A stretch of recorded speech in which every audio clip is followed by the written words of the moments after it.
하나님 말씀 보시겠습니다. 느헤미야 4장 20절 한 절 말씀. 느헤미야 4장 20절 한 절 말씀. 네, 한 목소리로 같이 한번 읽겠습니다. 시작. 너희가 물론 어디서든지 나팔 소리를 듣거든 그리로 모여서 우리에게로 나오라. 우리 하나님이 우리를 위하여 싸우시리라 하였느니라. 아멘. 할렐루야.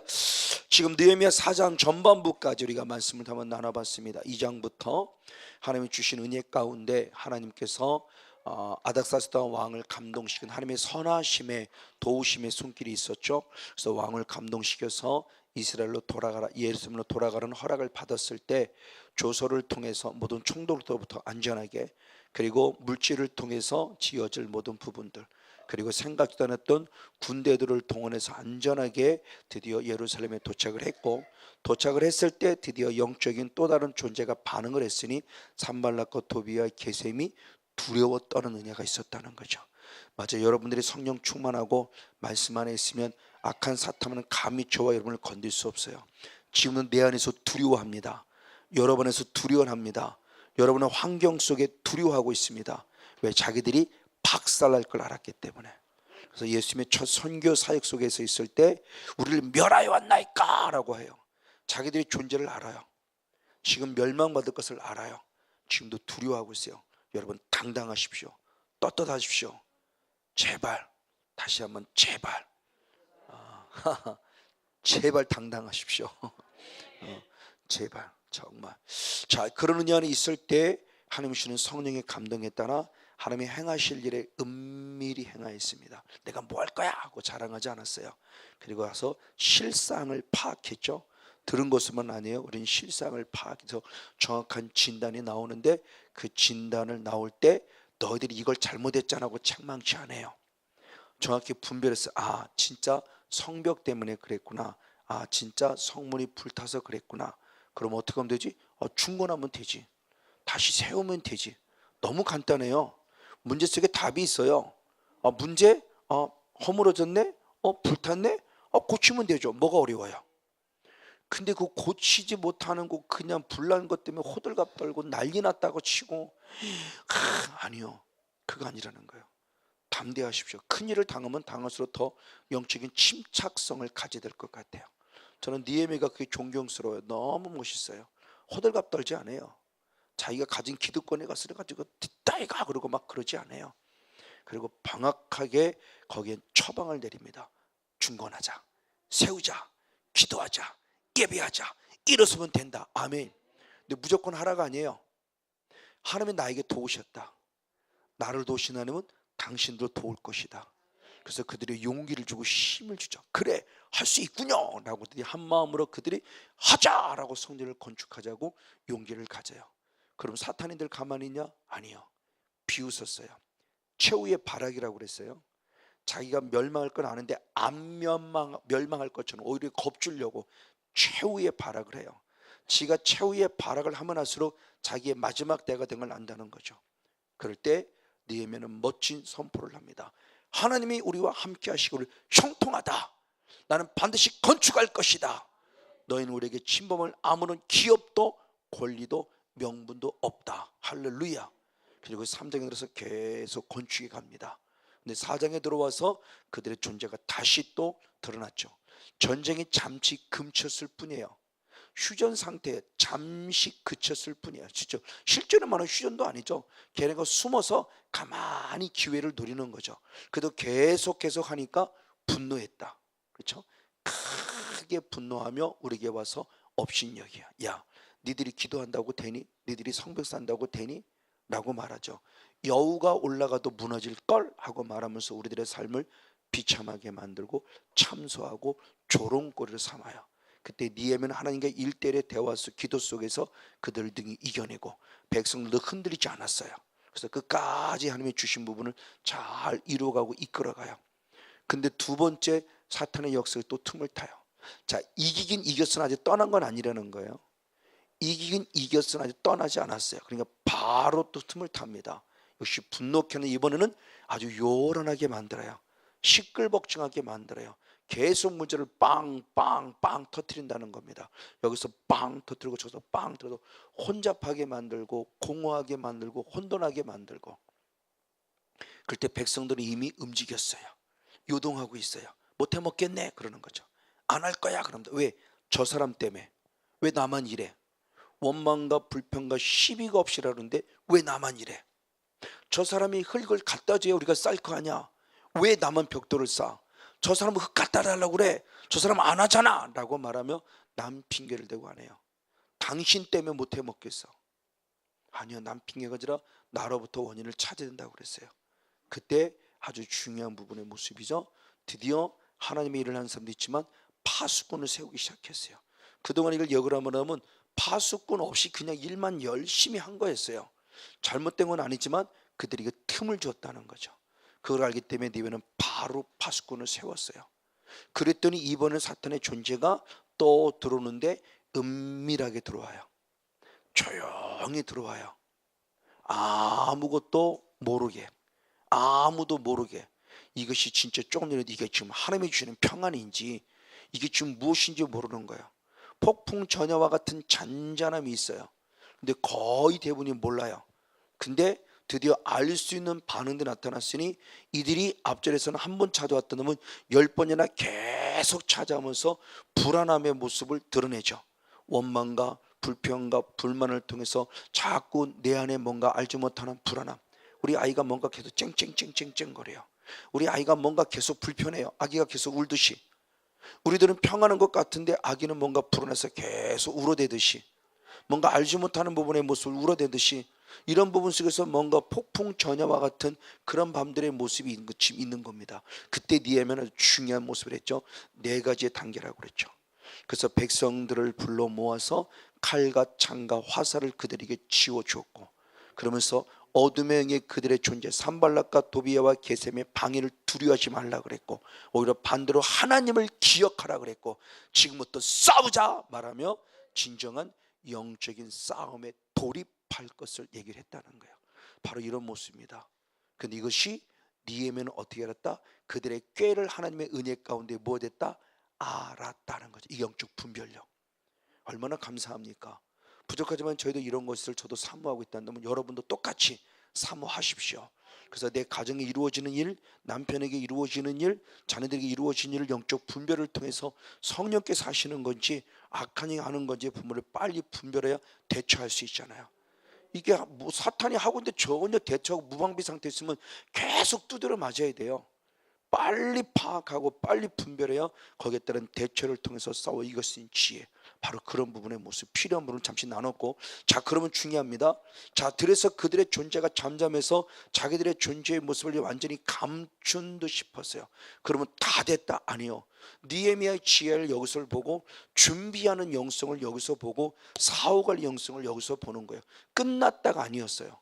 그럼 그는 어떻게 했냐는 모습입니다. 자 중요한 말씀이, 우리 한번 16절로부터 말씀을 보겠습니다. 16절로부터 계속 봅니다.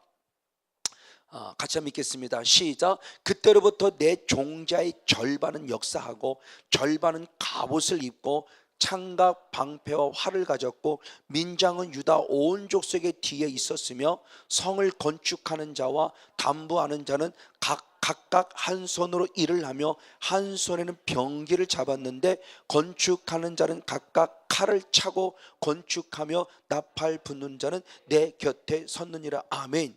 자, 두 번째 공약 가운데 느헤미야는 단순히 파수꾼을 세웠다 그랬어요. 파수꾼.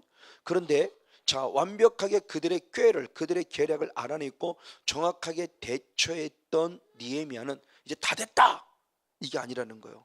오히려 더 영적인 긴장력을 가졌으니, 자 역사하는 사람, 일하는 사람, 그리고 파수꾼을 세웠는데, 이 파수꾼 세워진 모습에 양분됐을 때 정확하게 더 구체화시켰어요. 절반 그럽니다. 50%라는 거죠. 절반은 일을 하고 절반은 지키라는 거예요. 절반은 일을 하고 일하는 사람을 보호하라는 겁니다. 절반이. 근데 또 중요하게 이제는 일하는 사람 맞아. 그럼 나는 일만 하면 돼? 아니라는 거죠. 영적 세계는 나는 나가 전도만 하면 돼? 아니요. 이제는 전도하는 자도 영적인 능력이 필요한 거예요. 뭔가 충성하는 데도 영적인 능력이 필요한 거예요.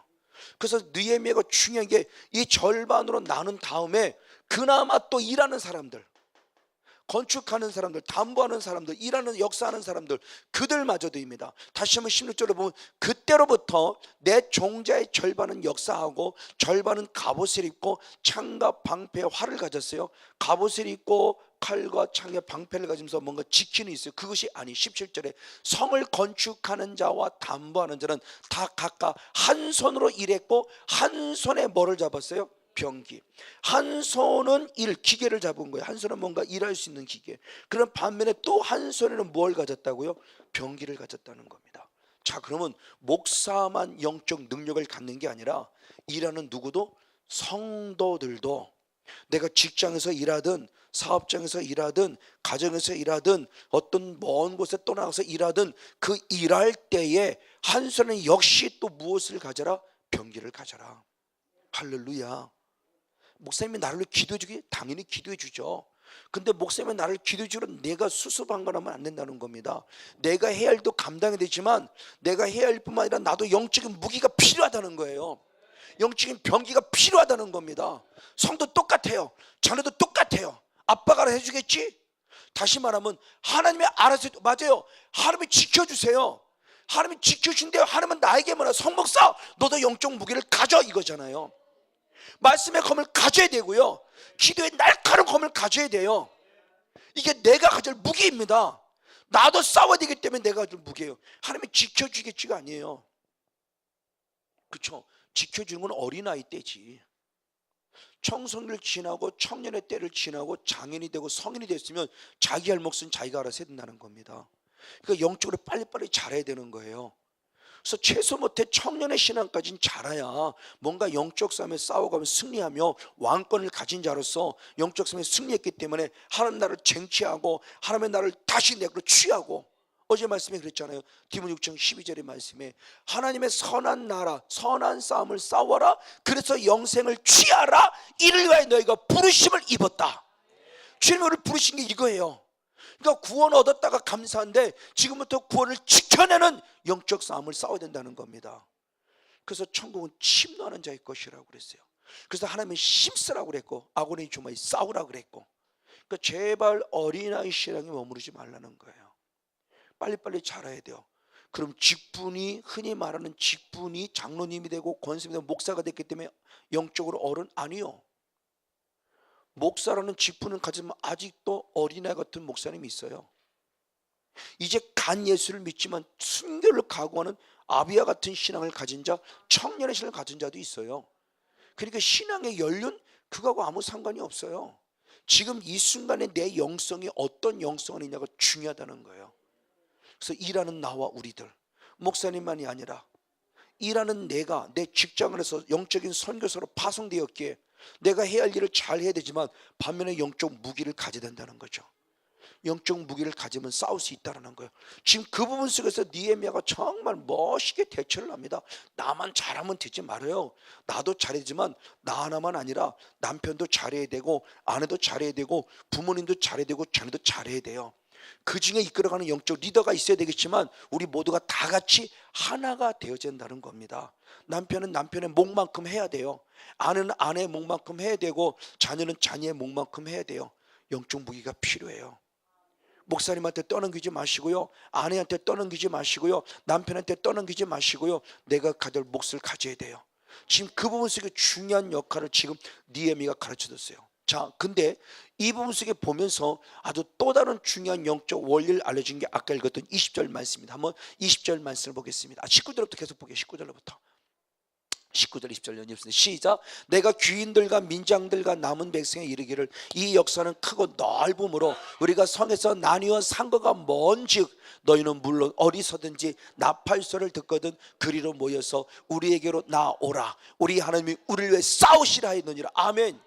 자, 느헤미야가 참 기가 가면 갈수록 참 기가 막혀요. 영적인 눈이 열리는 거예요. 잘 보십시오. 자, 이제 분명히 하나님의 은혜 가운데 잘 싸워서 견디면서 이 성벽을 쌓아갑니다. 근데 이 성벽을 쌓는 게 너무너무 멀어요. 너무 크다는 겁니다. 다시 말해서 이쪽에서 일하는 사람은 이쪽에서 일하는 사람을 볼 수 있다 없다? 없어요. 이쪽에서 일하는 사람도 이쪽에 일하는 사람을 볼 수가 없어요. 그 떨어져 있어요. 쉽게 말하면 지금 우리의 직장과 똑같아요. 교회라는 공동체 속에 모였지만 이제 흩어진 예배자로 나갔습니다. 주일 예배 모였고, 수요 예배 모였고, 금요기도에 모였고, 우리 성에 모였어요. 이제 우리가 좀 더 파손되고 나갑니다. 내 삶의 현장, 흩어진 삶의 예배 현장으로 나아갔어요. 그러다 보니까 서로가 서로를 볼 수 없어요. 제가 여러분을 볼 수 없고 여러분이 저를 볼 수 없다는 겁니다. 그러면 볼 수 없기 때문에 멀어졌고 떨어졌기 때문에 아니요. 항상 영적인 코드가 맞아야 되고, 영적인 주파수가 맞아야 되고, 영적인 사이클이 맞아져 있어야 돼요. 멀지만 근데 그 영적인 주파수, 영적인 사이클을 연결해서 하나 되게 만드는 하나님의 방법이 뭐가 있냐? 그렇겠습니다. 너희가 물론 어디서나 무엇을 듣거든 그랬습니까? 나팔 소리는 듣거든 말하며 주님께서 우리에게 신중하게 말씀합니다. 나팔 소리를 들으라. 성경에서 말씀하는 나팔의 개념이 사실 여러 가지 개념이 있죠. 심판의 개념도 있고, 경고의 개념도 있고, 승리의 개념도 있어요.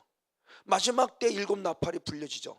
여러분 한번 유튜브를 통해서 봤을 거예요. 2015년도인가 그때 한참 유럽 쪽에서도 유럽 쪽에서 한참 어떤 일이냐, 전 세계도 동시다발적으로 며칠 사이에 어느 나라에서 무슨 소리가 들렸고 어느 나라에서 무슨 소리가 들렸다는데, 나팔 소리에 대해서 유럽 쪽에서 계속해서 동영상을 찍은 것들이 올라왔어요. 사실 그때 이게 진짜 하나님이 주시는 지금 이건 나팔이 지금 부러지는 건가?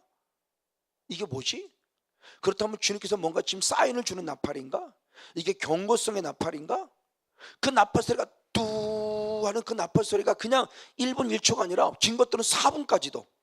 근데 이 찍는 사람도 이게 어디서 어디 소리가 나오는지 모르니까 이쪽도 가보지고 저쪽도 가보지만 그 소리가 계속 들리는데 어느 먼 곳 같은데, 천사 들리는 것 같은데 너무너무 확실하고 선명한 그 나팔 소리 들리니까 막 찍는 사람 한두 사람이 찍은 게 아니에요. 전 세계적으로 보니까. 그게 2015년도가 10년도인가 15년도인가 1월 달을 기점으로 상당히 동시다발적으로 많은 퍼센트로 올라왔었어요. 동영상에. 여러 가지 이유들이 있을 거예요. 여러 가지 이유 있지만 중요한 부분의 모습이 지금 저와 저 말씀을 우리가 적용시켜 보면 우리가 어느 곳에 있든지 어디에 있든지 항상 영적인 무기가 주장돼서 나를 지켜주는 기도하는 병기를 가진 또 다른 어떤 그런 파수꾼도 있지만, 내가 직접 내 현장 속에 들어갔어요. 가정이나 현장, 그렇죠? 어떤 직장이나 현장, 어떤 또 다른 공동체, 거기에 예수 믿는 사람이 믿지 않는 사람도 있을 수 있고, 그런 공동체 속에 내가 들어가서 내 할 몫을 감당해야 할 때 그냥 나 일만 열심히 한다가 아니라 나도 분명히 주님께서 그리스도의 군단으로 세우셨기 때문에 진리의 병기로 무장하라는 겁니다. 그 무장하는데 떨어져 있잖아요. 지금요, 저하고 저희 성도하고 떨어져 있어요. 지금요, 조금 있으면 저와 여러분 떨어져야 될 거예요. 근데 떨어지는 것으로 되어서는 안 된다. 뭐 상거가 멀어 떨어져 있지만 주님은 분명히 영적 코드가 하나 되기를 원한다. 부부가 하나 되고, 부모가 자녀 하나 되고, 목회 성도가 하나 된다. 그 하나 되는, 멀리 있어도 하나 되게 만드는 코드를 주님이 나팔소를 들려줄 것이니 나팔소를 듣거든 중에 모여나라요. 그때가 모일 때라는 거죠. 그렇죠? 베드로는 무슨 소리를 듣냐? 닭 울음소리를 들어요. 이게 그에게는 나팔소리죠. 닭 울음소리를 듣고 바로 무릎 꿇고 통곡하잖아요. 왜? 말씀이 기억났어요. 무슨 말씀? 네가 나를 닭 울기 전에 3번 나를 부인하라는 말씀을 기억나서 그것 때문에 통곡했어요. 그 닭 울음소리는 성령의 기름 부음이죠. 말씀이 기억났으니까. 이 나팔소리, 지금도 하나님께서 저에게 끊임없이 나팔소리를 들려. 부족하지만 때로는 성건용 목사를 통해서 여러분의 나팔소리를 들릴 수 있고, 때로는 남편의 한마디를 통해서 여러분의 나팔소리를 들릴 수 있고, 때로는 자녀의 한마디를 통해서 나팔소리를 들을 수 있고, 때로 나타나는 현상들을 통해서 주님이 저와 여러분이 계속 나팔소리를 들릴 수 있다는 거예요. 그때 무엇하라? 모여라, 하나 되라. 그러면 중요한 그때요. 그때 우리 하나님이 우리를 위해서 무엇 해주리라? 싸워주시라요. 자, 내가 싸운 거 아니었어요. 나는 나팔소리만 듣고 예루살렘 성 안으로 모이는 겁니다. 이곳에 모였어요. 이곳에 모였더니 주님께서 말씀할 때 하나님께서 우리를 위하여 무엇 해주리라? 싸워주리라. 할렐루야. 그래서 히브리서 10장 25, 24절 이후의 말씀에 주님께서는 마지막 때에는 모이기를 무엇한다? 패하니 그들의 습관을 따라가지 말라요. 모이기를 패하는 습관. 지금도는 교회들이 그렇잖아요. 많이들 특별히 셀이라는 게 들어왔어요. 셀이라는 부분의 모습이 유익되기도 해요. 셀이라는 게 들어왔는데 유익되기도 하지만 셀이라는 부분의 반면에 그렇지 못한 또 다른 부분도 있어요. 저도 이 은혜 있기 전에 교회 부흥이 막 됐을 때 저희 선배님이 셀에 대해서 가르치는 게 있어서 저희 선배님을 통해서 한 1년여 가까이 꾸준하게 공부를 좀 했어요. 공부를 하다가 어느 순간부터 이건 아니다 싶어서 안 했어요. 왜? 자꾸 모이기를 패하더라고요. 그러면서 끼리끼리만 모이더라고요. 두 날개라고 하는데 두 날개가 아니라 두 날개를 강조하는 것 같은데 두 날개의 모습이 어느 정도 소그룹은 강조가 되면서 작은 날개는 날개 때문에 모이기를 그쪽으로는 모이기 힘든 것 같아요. 막상 가장 중요한 대그룹 속에서 모이던 또 다른 날개는 지금 휘청거리는 거예요. 그래서 어느 순간 수요 예배도 없어졌어요. 어느 순간 금요 기도도 없어졌어요. 그리고 뭐냐? 끼리끼리 모여. 그 끼리끼리 모여. 거기서 잘해봐. 뭘 잘해요? 지금 하나님께서 친히 주의 종이라는 하나님의 사람을 통해서 뭔가 영적 컨트롤이 지금 안 되고 있는 거예요. 그러면서 교회 구석구석에 문제가 되기 시작했어요. 셀의 모임이 어느 정도까지냐? 그분도 꽤 교회가 컸던 분이고 오히려 장로 그 목사님 선배님과 선교를 목사님도 장로 교육성에서 그 제 선배님 목사님을 모시고 말씀 세미나를 할 정도로까지 말씀을 탁월하게 가르치는 목사님이에요. 성결교 목사님은 장로교 목사님들에게 도전을 줄 만큼 그러니까 말씀으로 목회를 나름대로 잘 한다고 했던 목사님이었어요. 근데 어떤 결과가 왔느냐? 원래 성가대원 산하 지휘자와 함께 성가대장과 함께 어떤 성가대원 한 분이 두 분이 오셨어요. 남녀입니다. 두 분이 목사님 앞에 왔습니다. 그리고 말합니다. 목사님 우리 둘이 결혼할게요. 목사님 우리 둘이 결혼할 거예요. 둘 다 아내가 있고 둘 다 남편이 있어요 지금요. 근데 지금 끼리끼리 눈 마주쳤어요. 끼리끼리 우리 둘이 결혼할 거예요. 그렇게 말씀 중심을 목회한다고 생각하고 교회도 말 그대로 부흥시켰고 몇백 명의 성도들이 있고 나름대로 목회 잘해 오셨어요. 그래서 항복했어요. 우리 보고 좀 신신나무들 기도 좀 해달라고. 그때 부족하지만 제가 이 영성만 갖고 있어도 어떻게 하는 기도를 좀 알았을 거고 그들을 데려다가 좀 목사님 안수해 주면 어떻게 하라고 좀 얘기 좀 했을 텐데 그때는 제게 이 영성도 없었고 나도 어떻게 할지 모르겠고 끝내 목사님 손 내려놓고 목회 다 내려놓고 먼 선교지로 떠났고 이게 오늘의 현실이에요. 그러니까 이런 부분들 속에서 우리가 경각심을 갖지 않으면 이거 보통 문제가 아닙니다. 모일하는데 안 모여요. 주일 한번 반짝 모이면 끝이에요.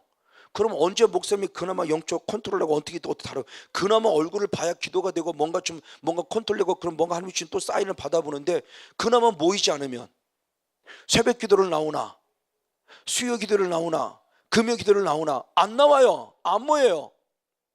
모이기를 패해가고 있어요. 그럴듯한 이유를 대면서 모이기를 패해가요. 셀 자체가 나쁘다는 게 아니에요. 셀 잡고 저도 셀도 공부했지만 셀이 어떤 싱가포르에 누구죠? 콩 목사님과 로봇 누구면 콩콩하는 무슨 콩 목사님인가 그분이 와서 강의할 때 저 직접 들어봤더니 그분은 그러더라고. 내가 이 셀을 어디서 배웠냐? 나이는 여의도 순복음교회 구역에서 배웠대요. 여의도 순복음교회 구역에서 배워서 지금 사인을 하는 특별한 가르침을 받아가지고 자기네로 적용한 게 셀이라는 모습을 통해서 구역을 조금 더 구체화시켜서 그래서 그분은 막 이렇게 떠가지고 한참 많이 우리들한테 막 오히려 들어와서 가르쳤죠. 솔직히 고백하더라고요. 자기도 한참 다운되고 힘들었을 때 누가 얘기해서 여의도 순복음교회 가고 기도원 가면 은혜를 받는다고 해서 여의도 순복음 기도는 와서 은혜를 받은데 여의도 왜 부흥되느냐 보니까 구역 때문에 부흥됐다 그러는 거예요. 구역을 자기 남대로 만든 게 셀이라는 거예요. 근데 우리는 지금 역수입했죠. 그렇죠? 역수입했어요. 구역의 활성화를 이루지 못하고 역수입했다가 오히려 된통 당했던 모습. 그러면서 셀이 교회가 한때 여러 교회에서 잘 성장하고 싶었는데 어느 날 셀 때문에 교회들이 무너지는 모습이 있었어요. 바로 이런 모습들이에요. 모이기를 패해줘요. 작은 소그룹을 무시하는 게 아니에요. 작은 소그룹이 잘 모여져 대그룹화돼야 되는 모습인데 그 두 날개가 잘 날려야 되는데 어느 경우에는 이것이 너무 강조되다 보니까 이것이 약화되어 있고 어느 경우는 이것만 너무 강조되다 보니까 이것도 약화되어 있고 그러니까 이 두 날개가 잘 가야 되는 게 셀인데 결국 그 모습에서 무너진 모습들이 모이기를 패하는 모습이에요. 니에면은 그렇지 않아요. 반대로 흩어졌니? 흩었으면 지금 서로 영적 경각심을 가져라. 예민해라.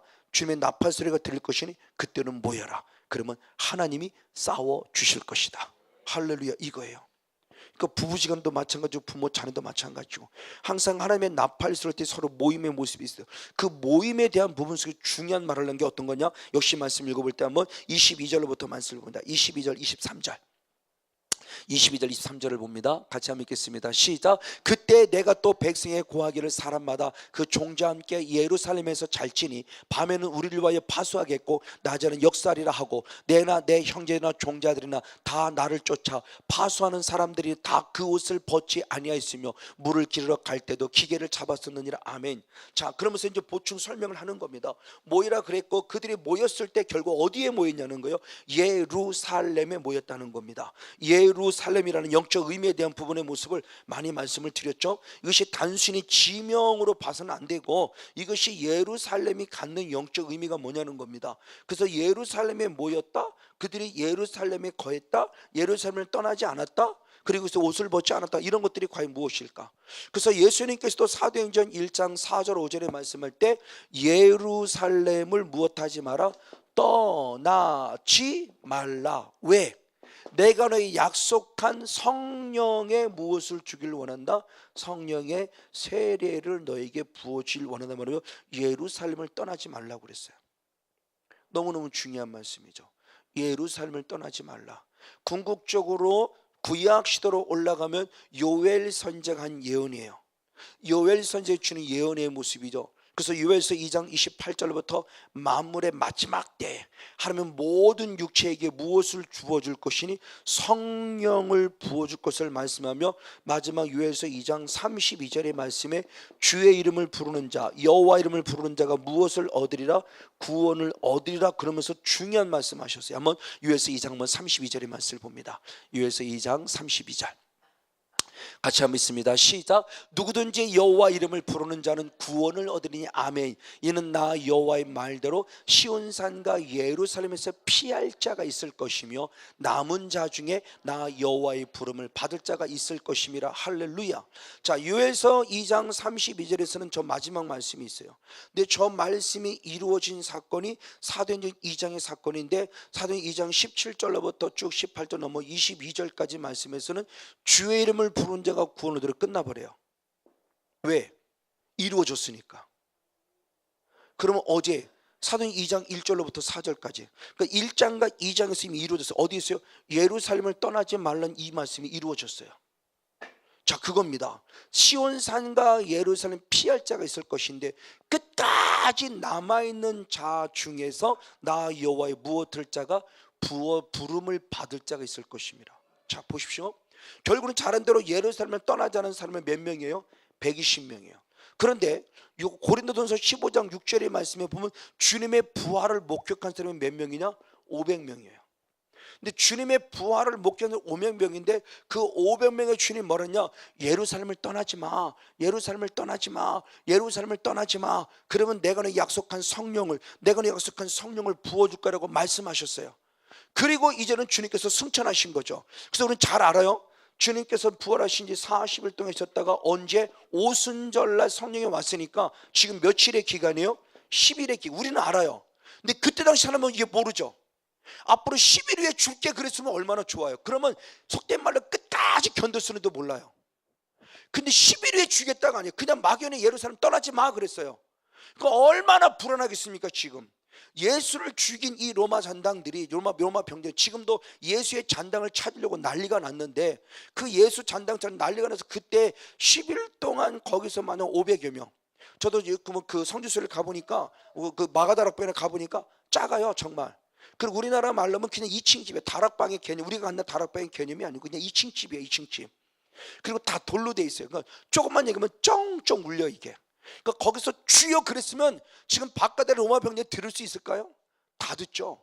즉 내 자리가 바로 발각나요. 나 여기 있으니까 잡아가서 이거 똑같은 상황이에요 지금요. 그 상황 속에 10일이라는 시간이 지나면서, 그러니까 한꺼번에 저는 380명 떠났다고 생각지 않아요. 10일이라는 기간을 지르면 500명 모였겠지만 이 말씀을 들었기 때문에 나는 떠나지 않을 거야, 주님이 약속했어라고 기르겠지만 가는 순간 계속 불안과 근심과 걱정과 염려가 있으면서 떠나고 결국 몇 명 남아서 120명만 남았어요. 이 남은 자들을 주님께서 무엇한다? 부름을 받은 자, 하나님의 거룩한 뜻에 따라서. 그러니까 결국 요한계시록도 결국 한마디로 말하면 뭐예요? 14만 4천 명을 찾는 거예요. 14만 4천 명 우리가 어렵게 생각하지 말고 아주 쉽게 생각하면 끝까지 무엇한 자예요? 남은 자예요. 결국은 끝까지 남은 자예요. 서머나 교회처럼, 빌라델비아 교회처럼 끝까지 남은 자예요. 끝까지 인내하는 자예요. 그래서 끝까지 견디는 자가 구원한다고 그랬어요. 자, 보십시오. 어쨌든 주님이 지금 주시는 모습 가운데 우리들에게 지금 원하는 주님의 결국 메시지는 뭐냐? 예루살렘을 떠나지 말라예요. 왜? 거기 있을 때 약속된 성령을 부을 것이고 끝까지 남은 자를 주님 부르시겠다는 거예요. 그들을 사용하고 일하시겠다는 겁니다. 자, 그러면 예루살렘이 과연 뭐냐는 거예요. 예루살렘, 이 예루살렘이 지명의 개념이 아니고 결국 성경적인 단어로 본다면 이사야 2장 3절의 말씀에 보면 예루살렘은 결국 말씀의 집이에요. 말씀의 집, 이 예루살렘에서 너희들 가르치라. 그리고 이사야 56장 7절의 말씀은 결국 만민이 무엇하는 집이냐? 기도하는 집이에요. 기도하는 집. 그리고 예레미야 3장 17절의 말씀을 보면 하나님의 보좌예요. 그러니까 예루살렘이 결국 하나님의 보좌예요. 하나님의 보좌. 그리고 스가랴 14장 8절 말씀에 보면 예루살렘이 뭐냐? 성령의 생수가 샘솟는 곳이에요. 성령의 생수가 샘솟는 곳. 그러니까 영적인 예루살렘은 결국 어디를 말하느냐? 오늘날 말하면 성전. 그러니까 예루살렘의 지명의 개념이 예루살렘을 떠나지, 예루살렘 성전을 떠나지 말라는 건데, 이제 예루살렘 성전은 돌로 건물로 지어진 그곳이 성전이 아니라 이제는 예수님의 성전이고, 예수님을 성전 삼아 영접한 우리들의 몸과 마음이 성전이고, 그럼 내 안에 계신 결국 예수님을 떠나지 말고, 왜? 그곳에 성령을 부어주겠다는 거예요. 이곳에 예수님의 계시는 예수님을 절대 놓치지 말고 끝까지. 그래서 히브리서 바로 3장 12절 13절 위의 말씀에도 서로 피차 매일마다 권면은 뭘 거느냐? 하나님으로부터 떨어지지 말아라. 하나님으로부터 떨어지지 말아라. 하나님으로부터 떨어지지 말라고 매일매일 피차 권면하라고 그랬어요. 이 말을 역으로 말하면 하나님께 찰싹 달라붙어 있으라 해요. 그래서 요한복음 15장이 열몇 장인데 열몇 장의 말씀 4절 위의 말씀에 보면 예수 그리스도에게 달라붙어 있으면 절로 열매를 맺으리라. 떨어지지 말라요. 믿음에서 떨어지지 마라. 첫사랑에서 떨어지지 마라. 예수님으로부터 떨어지지 말아라. 하나님으로부터 떨어지지 말아라. 왜? 악한 사탄은 지금도 계속 끊임없이 밀가부르도 까부르고 있어요. 무엇으로? 하나님으로부터 떨어지게 하려고. 저와 여러분의 삶의 모습을 환경과 조건과 건강과 물질과 관계 이 모든 것 건드려서 예수 믿으면 아무것도 안 되네. 에이씨 되기는 뭐가 돼? 기도한다고 뭐가 돼? 말씀대로 산다고 뭐가 돼? 지금도 끊임없이 흔들고 있다는 거예요. 지금 이것을 알고 있기 때문에 느헤미야가 얘들아, 우리가 비록 상과가 멀어 떨어져 있지만 우리는 항상 영적인 주파수를 하나님의 나팔소리에 귀를 기울여라. 그런 나팔소리를 들거든 잽싸게 모이라. 할렐루야. 어디로? 예루살렘으로. 떠나지 말라. 그러면서 영적인 예루살렘, 저 영적인 예루살렘을 떠나지 말는 것은 우리는 늘 말씀 안에 있어야 된다는 것이고, 늘 기도의 영성 안에 있어야 된다는 것이고, 늘 하나님의 영광의 임재 속에 지성체 영성처럼 있어야 된다는 것이고, 늘 성령의 생수가 샘솟아야 된다는 거예요. 이게 하나님의 나라가 이룬 자의 삶이에요. 근데 말씀이 없어요. 기갈이죠. 말씀을 듣지 못해 기갈이 아니에요. 들을 만한 말씀이 없는 서기관적 설교를 들으니까 내 영이 지금 허전해지는 거예요. 내 영이 죽어가는 거예요. 오늘날도 말씀의 홍수 시대라고 그러지 않습니까? 인터넷 들어가 보세요. 얼마나 말씀이 많습니까? 그 인터넷 홍수 시대의 말씀 속에 살지만 그 말씀이 나를 살리느냐? 그렇지 않다라는 거잖아요. 지금 아모스 얘기는 마지막 때의 모습은 그렇다는 거예요. 정말. 왜? 다 서기관적 설교를 하고 있으니까. 예수님 같은 권세 있는 교훈을 전하는 설교가 아니라 또 서기관적 설교 복 받아라 이거 갖고 살고 있으니 우리가 등 따스고 뭐 아직 먹을 게 없으니 복 보고 추구하나요? 우리가 먹을 것이 지금 복 받으려고 하는 건가요? 뭐 때문에 복을 추구하나요? 돈만 많고서 갑질하려고 돈을 추구하나요? 뭐 때문에 돈을 추구하나요? 주님 지금 우리들에게 좀 세미하게 좀 주신 음성 가운데 예루살렘을 떠나지 말 것을 말하고 있는데, 또 서기관적 설교에 기구려서 우리 오전에 말씀드렸듯이 하나님부터 떠나게 하라, 하나님 나로부터 떠나게 하라 가르치는 이런 성도들의 요구 속에 혹시 목회는 나는 그런 설교를 하고 있지 않고 성도는 그런 설교에 귀를 기울이고 있지 않나? 내가 죽어가고 있어요 지금요. 영이 죽어가는데 어떻게 살아요? 살 수 없어요. 너무너무 중요한 부분이에요. 옷을 벗지 말라고 하는 것은 결국 뭐냐? 그냥 나태하게 있지 말라는 건 늘 영적인 긴장력을 갖고 예루살렘 중심으로 모이라는 겁니다. 할렐루야. 오늘 여러분도 모이게 힘쓰기를 축복합니다. 다시 모인다는 개념이 이렇게 똘똘똘 뭉치는 모임도 모임이지만, 저는 이렇게 모여지는 공동체 예배 못지않게 중요하게 여기는 것이 흩어진 삶의 예배예요. 진정한 교회, 진정한 성정은 여러분의 가정입니다. 여러분의 직장이에요. 여러분의 가정이 교회가 돼야 돼요. 여러분의 가정이 예배 성공자가 돼야 돼요. 그 속에 예배 드립시다 이런 예배를 말하는 게 아니라 삶의 예배가 되라는 거예요. 서로 사랑과 섬김이 되는 예배, 천국이 이루어지라는 겁니다. 가정의 지옥 같은데 무슨. 제가 알고 있는 어떤 자녀예요. 그 아버지가 장로입니다. 아들이 교회를 안 나옵니다. 그래서 아버지가 말하는, 야 이놈 새끼야 너 왜 교회 안 나가? 내 아빠가 창피해 죽겠다 그랬더니, 아빠 때문에 안 나가. 왜? 그때 나가봐. 아빠 얘기만 하지. 다 창피해서 못 가겠네. 아빠의 삶이 엉망이에요. 장로님인데 성도들이, 청년들이 모이면 다 그 장로님 얘기해요. 창피해서 못 가겠다는 거예요. 삶의 예배가 안 되는 거죠. 그분은 직분은 장로님이고 거룩한 쪽 보는지 모르지만 교회를 흔들고 있어요. 알렉산더와 같은 거예요. 후메노와 같은 거예요. 알렉산더, 후메노와 같아요. 그들은 양심이 화인 맞았어요. 사도 바울이 얼마나 답답한지 사탄에게 내줬다 그랬잖아요. 목회자가 성도를 사탄에게 내줄 정도면 보통 문제 아니잖아요. 근데 나는 예수 잘 믿어요. 그게 무슨 예수를 잘 믿는 겁니까? 그러니까 나의 삶의 모습에 지금 우리들의 신앙의 초점이 어디에 맞춰져 있냐는 겁니다. 그분 속에 지금 중요한 걸 얘기를 하는 거예요. 우리는 철저히 늘 긴장해야 돼요. 영적인 긴장을 말하는 겁니다. 그냥 칵 하고 늘어지지 말라는 거예요. 항상 영적인 긴장 속에서 하나님이 사인을 찾아야 되고 사탄의 모습을 분별할 수 있어야 되고, 분별할 때 니에미아처럼 대처할 수 있는 능력. 그래서 저와 여러분 반드시 영적 삶의 승리의 주인공 모두가 되어지기를 주님을 간절히 축복하고 축원을 드립니다. 자, 그럼 그걸 끝나냐? 아니요. 긴장했는데 사탄들 가만히 있냐? 아니요. 이제 5장에 들어가서는, 자 4장까지는 말씀은 우리라고 하는 공동체, 이스라엘 백성들의 공동체였어요. 그래서 그들이 성벽을 쌓지 못하도록, 성문을 달지 못하도록 계속 방해 들어오는데 공동체적인 집에 잘 싸워 이겼어요. 그리고 드디어 잘 정적인 경각심을 갖고 사업을 잘해서 이제 함께 모이기를 원하고 힘썼는데, 문제가 어디서 터지느냐? 가정에서 터졌어요. 가정. 5장부터 가정의 사건입니다. 가정의 특별히 뭐 때문에 터졌냐? 물질의 문제로 터졌어요. 오늘날 쉽게 말하면 아내들의 바가지가 긁어지는 겁니다. 돈 벌어 와야지 말이야. 교회 사람이 일한다고 밥 먹고 살아? 이거예요 지금요. 지금 성벽 산다고 밥 먹고 사냐고. 내가 좀 죽게 되는데 어느 덧갔냐? 내 아들을 노예로 팔아야 되고 내 딸을 노예로 팔 정도로까지 물질의 근황이 온 거예요. 물질의 기근이 온 거예요. 먹고 살 게 없다는 겁니다. 우리들의 문제예요 지금요. 오늘 우리들이 물질의 문제 걸리잖아요. 물질의 문제 걸려요. 공동체의 모습에 교회라는 공동체가 있는데 잘 견뎌나갔는데 내 가정은 지금 풍비박산이에요. 부부간에 갈등이 일어나고 부모 자녀 갈등이 일어나고 내 자녀를 노예로 팔아야만 그래도 어떻게 먹고 살 만큼 세금 내는 건 둘째 치고 지금 살 수가 없다는 상황이 5장의 사건입니다. 자, 5장에 들어가서 느헤미야 5장의 말씀을 봤을 때 그렇게 표현했습니다. 3절로부터 말씀을 봅니다. 자, 2절로부터 말씀을 봅니다.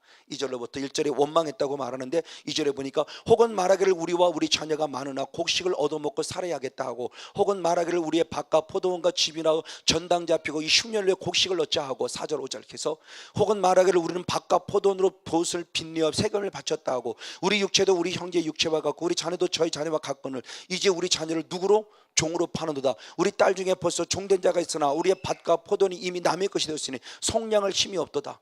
언제 원망과 불평판이 극에 달한 겁니다. 아내가 극에 달한 거예요 이제는. 그래서 느헤미야에게 따지는 겁니다. 목사님! 교회에서 와서 일만 하면 다 해야 우리가 지금 먹고 죽게 살겠는데 남편 보고 일하라고 그래야지. 맞죠? 지금 이 문제가 결리는 거 지금요. 근데 여기서 하는 것은 이 단순히 일을 안 해서 생겨지는 문제보다 무엇이냐? 돈을 빌려준 자의 이자 놀이 때문에 문제가 생기는 거예요. 근데 성경 레위기 25장인가 분명 말씀할 때 이자, 이익을 취하지 말라 그랬어요. 돈놀이하면 큰일 납니다. 제가 섬겼던 큰 교회, 나름대로 중대 3,000명 되는 교회에서 이자놀이 붙었다가 큰 아픔을 당했어요. 여자 권사님이 정말 빵빵합니다. 아주 대남장부예요. 사업도 크게 합니다. 화물차, 저 서부터운의 화물차, 전국 화물차를 어마어마하게 큰 화물차를 운송하는 그 운영하는 아주 큰 교회요. 교회도 큰 목하고요. 한번 헌금대도 크게 탁탁 내고요. 남들이 볼 땐 다요. 다 잘해요. 그러니까 조금만, 지금 사업 때문에 조금만 빌려줘, 조금만 빌려준 게 조금만 빌려줘가 여기저기 웬만하면 다 쑤셔놔서 돈 있는 집들은. 그리고 부도가 빵 나버린 겁니다. 와장창창 무너져요. 왜? 거기서 이자 먹었거든. 이자 욕심 나갖고. 이런 문제가 지금 발생한 거예요. 그때 느헤미야가 아주 중요한 걸 얘기를 해요. 아주 중요한 거, 그 이자 받는 자들에게 하는 모습인데 문제를 어떻게 풀어가냐? 자, 우리 한 말씀 읽어볼다면 9절 말씀을 같이 한번 읽겠습니다. 9절 말씀입니다. 느헤미야 5장 9절의 말씀. 이자 노리는 그들에게 말합니다. 시작. 내가 또 이르기를 너희의 소위가 좋지 못하도다. 우리 대적 이방 사람의 비방함을 생각하고 우리 하나님을 경외하며 행할 것이 아니냐. 아멘. 자, 뭐냐? 결국 이자에 대한 부분, 이자에 대한 이익을 취하는 이 부분 속에서 중요한 첫 번째와 두 번째를 얘기했는데, 이방 사람들을 생각해라. 이방 사람이 나를 어떻게 볼까를 보라는 거죠. 왜? 지금은 영적인들한테 깨어지지 않았기 때문에 너희들이 그 이자 놀이를 세상, 예수 안 믿는 세상 사람들이 볼 때 뭐라고 할 거냐? 두려워 얘기를 하는 거예요. 예수 믿는 것도 별 수 없구만. 이 소리 쉽게 가면 그거죠. 예수 믿는 것도 별거 없구만. 그러다가 결국 사기쳤구만. 의도하지 않은 사기할 수 있지만 사기쳤구만. 돈 떼먹었구만. 아이고 돈 번다고 깝죽깝죽 대고 뭐지 이전 준다고 그러더니 그럴 줄 알았어. 이방 사람들의 비방거리예요. 저는 그보다 더 중요한 모습을 뭐를 보느냐? 그 다음입니다. 우리 하나님을 무엇해야 된다? 경외함. 하나님을 경외하기 때문에 이런 일이 있을 수 없다는 거예요. 하나님을 경외한다면 그렇게 할 수 없다는 겁니다. 하나님을 경외하는 신은 아비의 신앙이라고 그랬어요. 아비의 신은 하나님을 두려워 여기는 신앙이에요. 오히려 있는 것에 대해서 줄지언정 이자를 취하지 말라고 그러는데, 이것을 돈놀이해서 그 모든 이득을 취하면서 없는 자들의 것을 싹 뺏으면 자기도 치고 오늘 자기 혼자 잘 먹고 잘 살겠다는 모습, 너는 하나님을 두려워 여기지 않는 신앙이구나 하는 거죠. 자, 지금 어둠의 영이란 존재가 지금 어떻게 우리 가정, 여러분의 가정을 파괴시키느냐? 여러분의 가정 속에서 물질이라는 부분 때문에 파괴시켜 갈 수 있고, 그분의 모습 특별히 아는 사람께 이자 노리는 부분 때문에 파괴시켜 갈 수 있다는 거예요. 근데 느헤미야는 이 문제를 어떻게 해결하냐? 물질을 갖다 해결하는 건 아니에요. 이자라는 부분의 모습을 취득하지 못하도록 방어를 하는데 어떻게 보느냐? 하나님을 경외하지 않았기 때문에 아주 무거운 음성을 들려주므로 그들이 정신 바짝 차리게 하고 모든 것을 다시 다 원위치로 돌려놓음으로 물질의 문제를 해결해요. 사실은 교회가 해결입니다. 그래서 갈라디 6장 10절 이후의 말씀에 보면은 하나님 주신 13절 쭉 말씀을 보면은 가장 먼저는 교회 안에서부터 구제하라고 그래요. 그래서 저는 저희 교회에서도 지금까지 중학교 신학 때부터 지금까지 선교 구제 장학 이 사업의 모습을 지금 은밀히 하고 있는데, 한 번도 저는 저희 교회 하면서도 누구한테 뭐 했다는 광고함은 안 했고요, 사진 찍으라는 말 한마디 했고 박수 치라는 말 한마디 한 적 없어요. 왜? 성경은 은밀이에요. 근데 외부는 하더라도 내 교회 아니요, 성경은 외부 하기 전에 내 교회 안에서부터 내 공도 성도부터 살려내라는 거예요. 성도부터 살리고 바깥으로 나가라는 건데, 내 교회 성도는 지금 물질 때문에 죽어가고 있고 그걸 다 하지 못하는데 자꾸 외부로, 아니요, 성경 그렇게 말하고 있지 않은 거. 그래서 저는 철저히 말씀대로 성도를 살리고 신학생 때부터 그걸 각오했고 목회하면서 지금까지 적용시키고 있고 지금도 꾸준히 하고 있다는 거죠. 넉넉하지를 못하지만 교회 형편 안에서는 정말 최선을 다합니다. 그리고 교회 앞에 공포하고 누구를 뭐 했다 한 번도 없어요. 장학금은 줬도 누구한테 장학금도 한 번도 없어요. 왜? 은밀히 해야 돼요. 그분도 자존심 상할 수 있잖아요. 그리고 주면 나팔 부는 거 원하지 않아요. 숨겨야 돼요. 하나님의 모습 가운데 숨겨요. 그래서 부족하지만 어제도 말씀을 저는 정말 복 달라고 기도해요. 물질에 복 주세요. 부흥시켜 주세요. 그럼 정말 주님 목사님들 살리는 일에 잘 쓰도록 하겠습니다라고 정말 주님 앞에 저는 간절히 기도하고 있다는 말을 여러분에게 고백해요. 부터도 부흥, 단순히 수가 많고 이런 개념 속에 부흥, 내가 잘 그런 개념은 정말 조금도 없어요. 주님 앞에 숨김없이 어떻게든 부족하지만 저에게 복을 주시면 저는 섬기고 싶은 거예요. 또 다른 사람을 살려내고 싶은 거예요. 그 부분 속에서 중요한 부분이 느헤미야가 그 일을 직접 해요. 너희들만 그러라가 아니에요. 그래서 뒤에 후반부에 보면 느헤미야가 총독의 녹을 받지 않는다 그러면서 중요한 고백이 15절에 그렇게 고백합니다. 15절의 고백입니다. 느헤미야 5장 15절. 여기 한번 같이 있습니다. 시작. 이전 총독들은 백성에게 토색하여 양식과 포도주와 또 은 40세기를 취하였고 그 종자들도 백성을 압제했으나 나는 하나님을 경외함으로 이같이 행하지 아니했다. 그 자기가 가진 모든 것들을 다 내놨어요. 주석을 살펴보면 한 번 식사할 때 최소가 400에서 500명이 식사할 정도로까지 자기의 전제를 다 내놨어요. 녹을 취하지 않았어요. 녹을 취하려면 결국 백성들을 뽑아내야만 되는 거예요. 백성들을 뽑아내서 내 것으로 취해야 돼요. 그러니까 총독으로부터 녹을 취했다는 것은 나한테 주세 이게 아니라는 거죠. 네 백성 거 뽑아서 내, 그러면 내가 너한테 줌 받을게 이거예요. 그러니까 결국 총독한테 녹 받는다는 것은 누구 피를 빨아먹는 거냐? 백성의 피를 빨아먹는 똑같아요. 이걸 알고 있기 때문에 나는 안 하겠다, 녹 안 받겠다는 겁니다. 녹을 안 받겠다는 것은 나는 백성의 피를 빨아먹지 않겠다는 거예요. 그러면 이자를 취하는 그들만 하지 말라가 아니라 자기도 안 했다는 거예요. 그리고 있는 걸 주었다는 거예요. 주어야죠. 이게 진짜 살아낸 삶의 예배예요. 그래서 히브리서 13장에 그렇게 고백했습니다. 히브리서 13장에 주님이 아주 중요한 말씀하셨어요. 히브리서 13장 내 삶의 헌신들의 모습을 그렇게 고백했습니다. 죄송합니다. 히브리서 13장, 네, 히브리서 13장 16절, 히브리서 13장 16절에 고백해서 같이 한번 있습니다. 시작. 오직 선을 행함과 서로 나눠주기를 잊지 말라. 아멘. 이 같은 제사는 하나님이 무엇한다? 기뻐한다. 서로 나눠주는 게 무엇이다? 제사다. 그러니까 제사라는 게 모여갖고 할렐루야 헌금 시간, 찬송 시간, 누구 기도하세요 말씀, 이게 제사가 아니고 이게 예배가 아니고 진정한 삶의 예배, 영적 예배는 삶을 나누는 거예요. 이게 임파테이션이에요. 이게 내 가진 것을 주는 거예요. 그래서 사도 바울도 로마서 1장 11절의 말씀에 하나님의 은사를 너에게 나누어 주러 간다고 그래요. 그게 임파트. 오늘 성경으로 보면 영어로는 임파테이션. 내게 있는 것으로 너에게 주겠다는 거. 왜? 주는 자가 복 있다고 그랬으니까. 그러니까 부족하지만 제가 가정을 여러분에게 참 쏟아보려고 나름대로 최선을 다하는 거예요. 부족하면 제게 주신 걸 아낌없이 주고 싶은 거예요. 저는요, 믿음도 주고 싶고 마음도 주고 싶고 영성도 주고 싶고 어쨌든 제가 가진 하나님의 주신 은혜를 나눠주고 싶은 거예요. 함께 이겁니다. 물질도 나눠주고 싶어요. 복음만 있는 것이 아니라 복음에는 반드시 빵도 있어야 되더라고요. 그러니까 빵이 필요해요. 그러니까 빵을 나눠주고 싶은 거예요.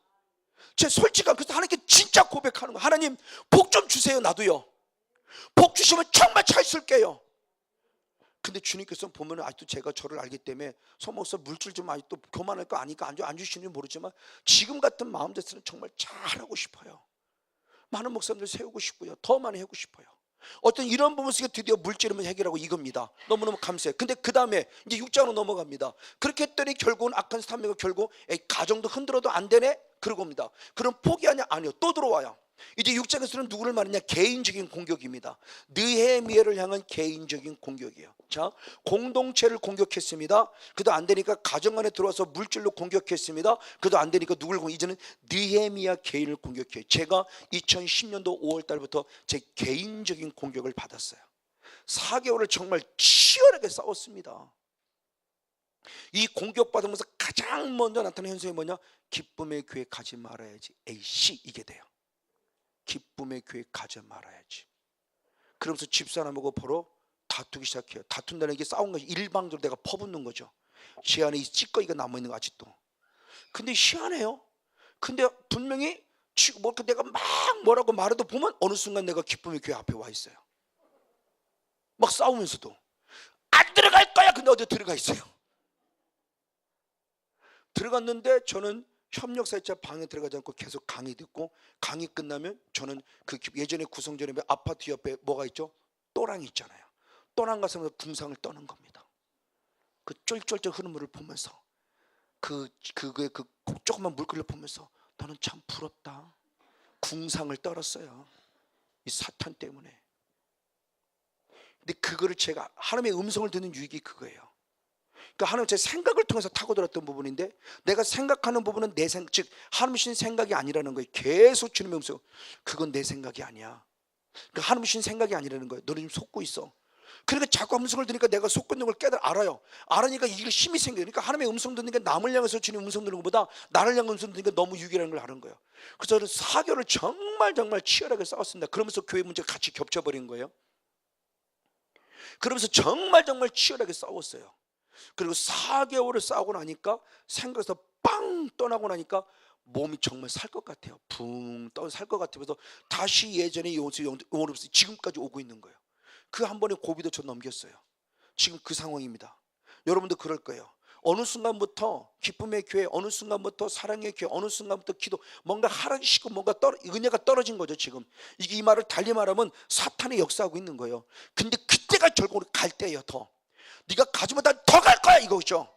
네가 하지 못하면 더 할 거야 이거예요. 결국 싸워 이기는 겁니다. 지금 느헤미야 그겁니다. 자, 말씀을 통해 보겠습니다. 자, 느헤미야 6장의 말씀을 봅니다. 그러면 왜 그런 문제가 생겼는데 빈틈이 있었어요. 자, 느헤미야 6장 1절로부터 말씀을 봅니다. 느헤미야 6장 1절의 말씀 시작. 산발락과 도비아와 아라비아 사람 게셈과 그 나머지 우리의 대적에 내가 성을 건축하여 그 타락한 것을 남기지 아니했담을 들었는데 내가 아직 성문에 다 졌어요. 성전이 있어요. 성벽을 다 졌어요.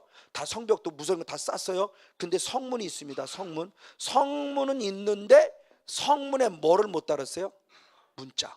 그러니까 공간이 뻥 뚫린 거지 아직요. 그렇죠? 내 심령의 공간에 상처라는 공간이 뻥 뚫어가고 이 틈타고 들어요. 상처를 틈타고 들어와요. 기도의 분량을 채우지 못하면 기도의 구멍이 뻥 뚫려 있어요. 문짝을 딱 닫아야 되는데 이걸 못 닫은 거예요 지금요. 성벽은 다 쌓아서 성문까지도 만들어놨어요. 틀까지도 만들어놨는데 성문을 딱 닫아버렸는데 못 닫은 거예요. 사탄은 틈을 노리는 존재란 말이에요 지금요. 그러니까 이때다 싶은 거예요. 지금 잘 되어져 가고 있는 과정 중입니다. 멈춘 게 아니에요. 되어져는 가족이지만 성문에 문짝을 달지 못했어요. 결국 성문은 아까도 감사, 찬송이라고 그랬어요. 찬송. 그러니까 감사가 채우지 않은 거예요. 더 감사인데 감사하지 못한, 제가 그랬더랬죠. 감사가 없었잖아요. 그리고 자꾸 뭐가 나오냐? 원망이라고. 안 가! 이거부터 나오고. 이게 죄 안에 남은 이 더럽고 추한 것들이지. 더럽고 추한 이것들이 계속 저를 괴롭히는데 그걸 뿌리채 뽑아내지 못한 거예요. 그러니까 쓴뿌리, 다시 말하면 영적인 찌꺼기를 청소하지 못한 거예요. 이 정도면 됐지라고 싶었는데 저도 그때는 내 안에 아간을 못 발견한 거예요. 이것이 저를 괴롭힌 거죠. 지금 영적인 청소가 계속되는데 아직 청소가 되지 않은 저 밑바닥에 남은 이것을 흔적을 뿌리채 못하고 있다가 결국 결정적인 순간에 틈을 타서 저를 괴롭혔는데 지금 느헤미야가 그런 꼴입니다. 그러니까 항상 긴장을 놓치면 안 돼요. 다 되고 다 된 것 같은데 아직도 처리하지 못한 부분이 있어요. 아직도 문짝을 달지 못했어요. 생각의 영역이 아직도 건강한 생각으로 문짝을 못 달았어요. 감사를 잃어버렸어요. 원망과 불평, 불만이 나오고 있어요. 이걸 통해서 틈 타고 들어온다는 거죠. 에베소 4장 26절 27절의 말씀에 마귀 틈을 주지 말라. 그 틈의 틈. 그리고 그 틈을 타고 어떤 틈을 타고 들어왔냐? 바로 2절 3절 말씀을 봅니다. 2절 3절 같이 한번 읽습니다. 2절 3절 시작. 산발락과 게셈이 내게 보내어 이르기를 오라 우리가 어느 평지 한촌에서 서로 만나자 하니 실상은 나를 해코지하게 함이라. 내가 곧 저희에게 사자를 보내어 이르기를 내가 이제 큰 역사를 하니 내려가지 못하겠노라. 어찌하여 역사를 떠나 정지하게 하고 너희에게는 내려가겠느냐. 아멘. 나는 지금도 할 일이 있다. 절대 너에게 내 마음과 생각 뺏기지 않아. 나는 너를 만날 시간적인 여유가 없어. 나는 해야 될 일이 있어. 나는 성문에 문짝을 달아야 돼. 그럼 사탄은 한 번? 아니요. 사탄은 뭐죠? 5번이나 그럽니다. 그래서 4절의 말씀 했어요. 4절의 말씀. 제가 근데 4절의 말씀 연려봅니다. 4절의 말씀 총 5번인데 4절의 말씀에 저희가 몇 번이나 4번이나 이같이 내게 보내. 나는 여전히 똑같은 대답을 했다. 할렐루야. 흔들리지 않았다는 거죠. 나는 내가 해야 할 일이 있다. 나는 반드시 성문에 문짝을 달아야 할 것이다. 나는 반드시 기도시들을 범하지 않을 것이다. 나는 반드시 말씀에 정진할 것이다. 여러분 해야 할 일을 뺏기지 마세요. 사탄이 그겁니다. 피곤하잖아. 좀 쉬었다 해. 아니요. 실상은 나를 해코지하게 하며요. 한 번, 두 번, 세 번, 네 번, 총 5번을 건드리는 거 지금. 그럴 때 지금 느헤미야의 모습이 좀 어떻게 대처하느냐 모습을 본 겁니다. 자, 그러면서 5절의 말씀을 볼게요. 5절의 모습에 사탄의 종이 안 넘어가니까 어떻게 하느냐. 5절을 봅니다. 5절을 보니 그랬어요. 산발랏이 몇 번째? 5번째는 그 종자의 손에 봉하자는 편지를 들려 내게로 보냈다. 그러면서 편지를 보냈다 그래요. 자, 말로 하다가 말로 안 되니까 편지를 보내. 이 편지라는 의미가 또 다른 무슨 중요한 의미를 지닌 편지를 지금 얘기합니다. 자, 그런데 어쨌든 이겨냅니다. 이겨냈는데 그 다음에 모습에 들었냐면 이제는 모습에서 다시 직접 다이렉트로 공격하다가 사람을 통해서 공격하는데 누구느냐? 니엠의 가장 가까이 있는 사람들을 뇌물을 써서 그들을 통해서 공격해 들어와요. 그것이 바로 뒤에 넘어가서 바로 그 모습입니다.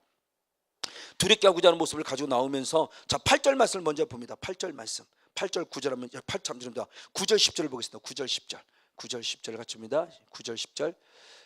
네, 시작. 이는 저희가 다 우리를 두렵게 하고자 하여 말하기를 저희 손이 피곤한 역사를 정지하고 이루지 못하려 함이라. 이제 내 손을 힘있게 없어 했더니 아멘. 그들의 계략을 알기 때문에 이제 끝까지 싸우겠다는 겁니다. 그러면서 그 이후에 무에다벨의 손자 들라의 아들 스마야가 두문 불출하기로 내가 그 집에 가서 저가 이르기를 저희가 너를 죽이러 올 터이니 우리가 하나님의 전으로 가서 외소 안에 있고 그 문을 닫자. 저희가 필연 밤에 와서 너를 죽이리라 하기로.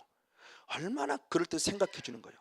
자, 저기 있습니다. 스마야가 있습니다. 지금 일하던 사람들 안 나와요. 그러니까 얼마나 궁금해. 쉽게 말하면 성도가 예배를 안 나오니까 목회자가 신방 간 거예요. 지금요. 지금 스마야를 신방 갔어요. 두문불출하니까 왜 안 나와? 왜 일 안 해?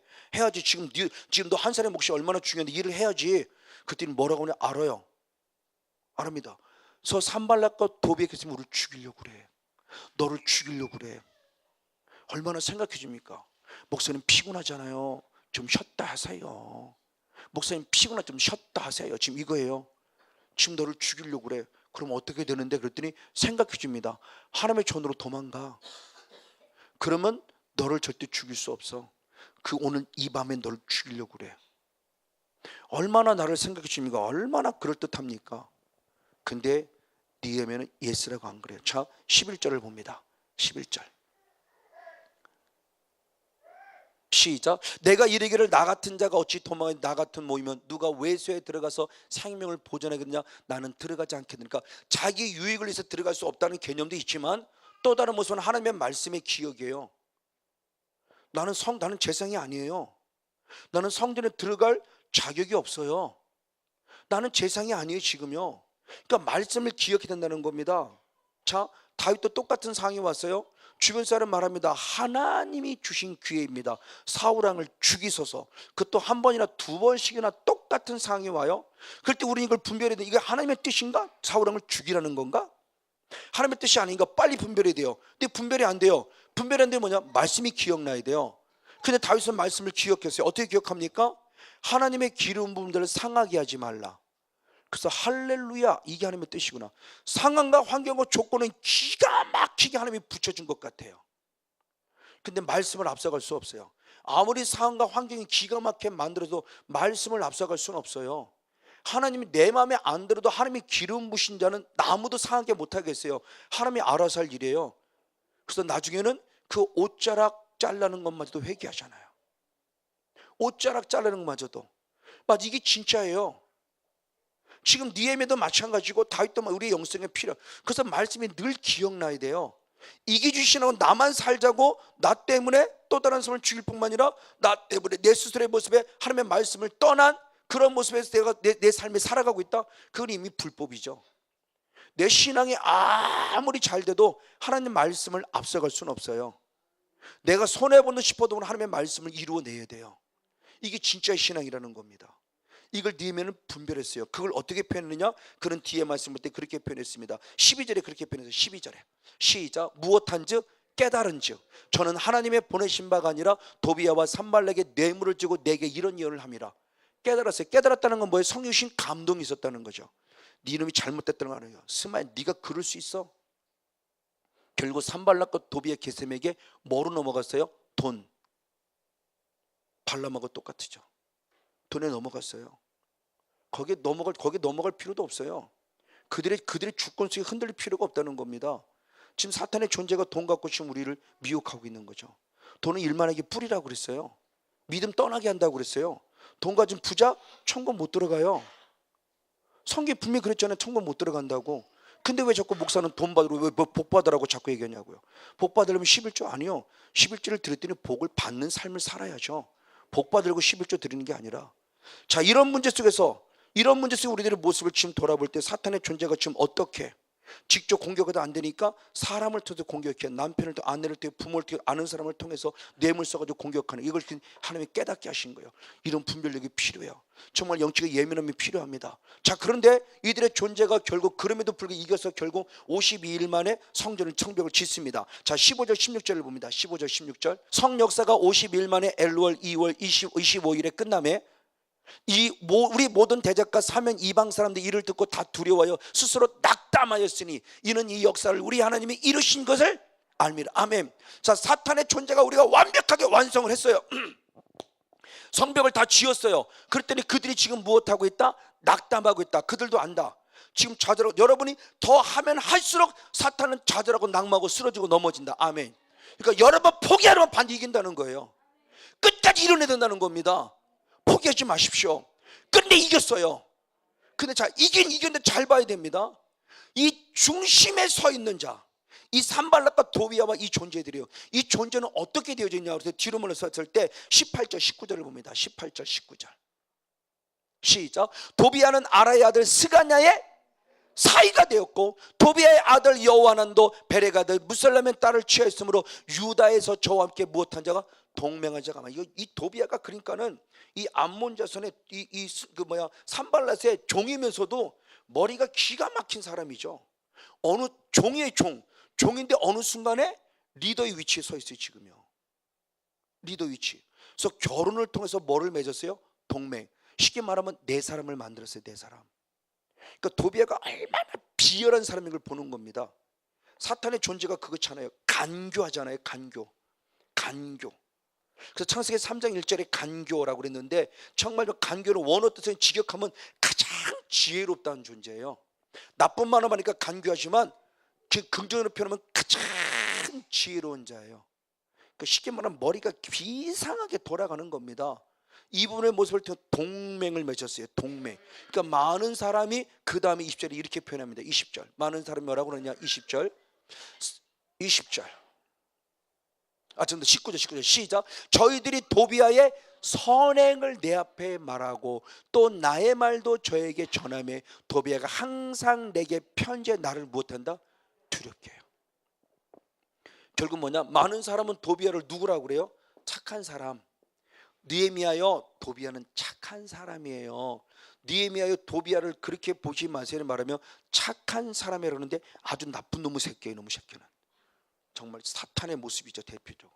자, 그런데 은밀하게 지금 무엇을 통해서, 편지를 통해서 지금 느헤미야를 무엇하게 하고 있어요? 두려워하게 하고 있어요. 이 편지. 이게 실제로 저희 선배님의 교회에 있었습니다. 선배님의 교회가 선번치 목회하는 부분 속에 한 30년 정도 됐어요. 그분도. 근데 그 선배님 목회할 때 참 잘하시는 분이, 서점하시는 분이, 서점은 참 잘하시는 분이 있어요. 그 잘하시는 분이 서점을 하면서 헌금도 크게 내고 잘해요. 그리고 사람 관리도 참 잘해요. 머리가 기가 막히게 잘해요. 근데 어느 날 목사님이 그동안, 이분은 원래 장로교 출신이었어요. 나중에 선교를 목사가 됐지만 장로교 출신이어서 그동안 보고 듣고 배운 게 한문구는 영원한 구는 보고 들어서 그 한문구는 영원한 구를 막 얘기하고 막 그랬어요. 그러나 어느 날 이분이 성경을 읽으면서 잘못한 걸 깨달아 솔직히 고백하며 회개하며 하나님께 용서를 구하고 여러분의 용서를 구한다고 말하며 한문구는 영원한 구는 아니라고 이제 설교하기 시작했어요. 근데 그 서점하는 집사님이 드디어 들고 일어난 겁니다. 목사님! 왜요? 내가 누구누구 책을 보니까, 누구누구 신학자의 책을 보니까, 서점이니까 다 보는 거죠.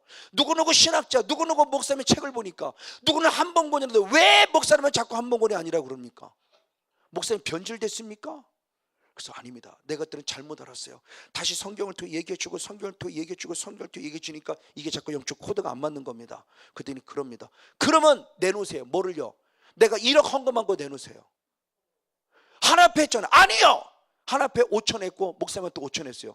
그럼 일찍 얘기하지. 그럼 목사님 5천 가졌을 거 아니야. 목사님 하나 앞에 다 헌금만 들고 1억을 가지고 있었던 거예요. 교회를 옮기려고. 근데 헌금을 내놓으래요. 목사님이 깝깝하고 답답한 거죠. 그래서 그랬대요. 그러면 당신이 강단을 통해 드렸으니까 내가 강단에 올려놓겠다. 당신 마음대로 하고, 그 다음날 새벽에 갔더니 없어져 버렸네. 가져간 거예요. 이게 실제로 있는 얘기입니다. 지금 이게 채 10여 년 전에 있었던 얘기예요. 그리고 그 사람도 나갔습니다. 자기 혼자만 나갔냐? 아니요. 다 자기 사람 만들 성도 싹 데리고 한 30명 다 그대로 나갔어요. 그러고도 예수를 믿어요? 아니요. 그 목사님 결국 목회 포기했어요. 근데 하나님의 은혜 가운데 서울로 모교로 가서 이제는 지금 정말 목회 잘하고 계시죠. 그리고 아픔을 겪었어요. 이게 실제로 있는 얘기라니까요. 근데 그 성도는 그 집사님이 다 착한 사람인 줄 알아요. 이거 이런 건 가진 거 아무도 몰라요. 착한 목사님한테 잘하고 교회에서 잘하는 줄 알아요. 이거 저는 지금 얼마나 목사님을 두렵겠습니까? 이 도비아라는 존재가 지금도 있다니까요. 어쨌든 바로 이런 부분 속에 이런 두려움의 모습이 있지만 느헤미야는 절대 굴하지 않고 끝내 결국 승리합니다. 승리한 다음에 7장과 8장으로 또 넘어와서 참 중요한 모습인데 7장의 말씀을 보세요. 7장의 말씀에 7장 1절 2절을 볼게요. 7장 1절 2절. 성의 건축 때문에 문짝을 드디어 달았어요. 아멘. 그리고 문지기와 노래한 자들과 레위 사람을 세웠어요. 내 아우 하나님과 영문에 가는 하나냐로 함께 예루살렘을 다스리게 했는데 하나냐는 위인이 충성 때 하나님을 경외하며 무리에게 뛰어난 자라. 즉 뭐냐? 다 세워진 다음에 중요한 얘기를 했습니다. 그 중요한 것이 뭐냐? 또 하나님의 사람을 세웠어요. 그 느헤미야가 참 멋진 사람이에요. 그러니까 자기가 뭐 했다가 하나도 없어요. 모든 하나님의 뜻 가운데 모든 걸 이루었을 때 결국 뭐냐? 하나님의 사람을, 이 하나님의 사람을 세웠다는 게 또 다른 부분이 중요한 부분입니다. 노래하는 레위 사람, 노래하는 사람을 세웠고 레위 사람을 세웠고 하나님을 세웠어요. 근데 그 하나님의 이 사람들이 중요해요. 자기도 하나님을 경외했지만 이 사람들도 누구예요? 하나님을 무엇하는 자예요? 경외니까 같은 영성의 사람들이 모여진 겁니다. 그 사람의 사람을 세우고 드디어 8장에 그 사람들을 세워서 결국 예루살렘에 모이게 했고요. 8장에 어떤 사건이 벌어지냐? 자, 이 사건은 하나님의 사람들을 세워서 이 사람들 중심으로 뭐냐? 신이 지금으로 말하는 말씀 사경에, 그러니까 부흥회죠. 철저한 말씀 부흥회, 말씀 사경을 통해서 하나님의 사람을 세울 때 신앙으로 세우는데 뭐로 세우냐? 말씀으로 세워요. 그때 에스라를 모셔갖고 에스라를 통해서 말씀을 증거하게 됩니다. 어떤 사건이 벌어지냐? 자, 느헤미야 8장으로 들어가서 2절 3절을 봅니다.